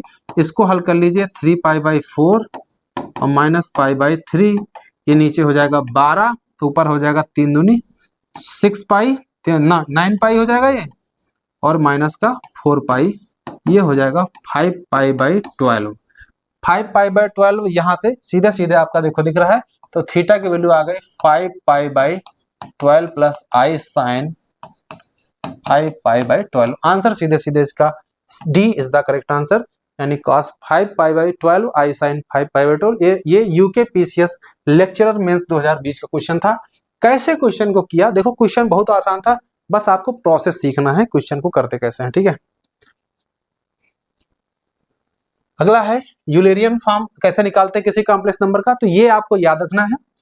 तो Z बराबर R in bracket cos theta plus I sine, ये आपका कौन सा फॉर्म है? पोलर फॉर्म है, ये आपका पोलर फॉर्म है। और ये आपका यूलेरियन फॉर्म है। इसको कैसे लिखेंगे? ये जो लिखा है ये वाला पॉइंट, इसको हम लिखते हैं Re⁻I थीटा, याद रहेगा? ये आपको याद रहना चाहिए आज के बाद कि R इन ब्रैकेट में cos theta plus I sine theta लिखा है, तो इसकी वैल्यू होती है Re⁻I थीटा। यहाँ पे अगर माइनस होगा तो यही चीज आपका Z बराबर हो जाएगा Re⁻−I थीटा हो जाएगा। ये चीज याद रखना। ये सब बहुत बेसिक चीजें हैं, इसका यूज हम अभी आगे जो है चल करके आगे आपका वहां पर डिमार्स थ्योरम से संबंधित बहुत सारे क्वेश्चन आपको कराएंगे, इसका यूज हम वहां कराएंगे आपको, ठीक है। याद रखिएगा इस चीज को, ठीक है। तो आज हमको लगता है लास्ट हमारा था, इसका टॉपिक हमारा लास्ट था, ठीक है। वीडियो हमने कितना भी दबाने की कोशिश किया फिर भी वीडियो लंबी हो रही है। आपको याद होगा क्वेश्चन हमने बहुत कम लिए थे, लेकिन क्वेश्चन कम नहीं थे, थ्योरी बहुत ज्यादा थी, क्योंकि आपने देखा होगा ये सारे डाउट आपको आर्गुमेंट से संबंधित बहुत सारे डाउट रहे होंगे।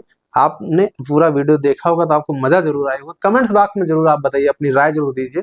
बस आपसे रिक्वेस्ट इतनी है कि वीडियो को थोड़ा सा लाइक कर दीजिए, सब्सक्राइब कर दीजिए, इसको शेयर भी कर दीजिए ज्यादा से ज्यादा लोगों तक, ठीक है। इस चैनल को बड़ा बनाने की कोशिश करिए, बस आपसे इतनी रिक्वेस्ट है। बाकी हम आपके लिए सारी चीजें नई नई चीजें खोज के ला रहे हैं कि ताकि आपको एग्जाम में बैठो तो क्वेश्चन खाली उड़ाओ, आपको वहां मेहनत ना करनी पड़े। इसलिए आप हमारे साथ जुड़िए और आपको नई नई चीजें आपको सीखने को मिलेंगी। आज के लिए इतना रखते हैं, मिलते हैं अगले वीडियो में।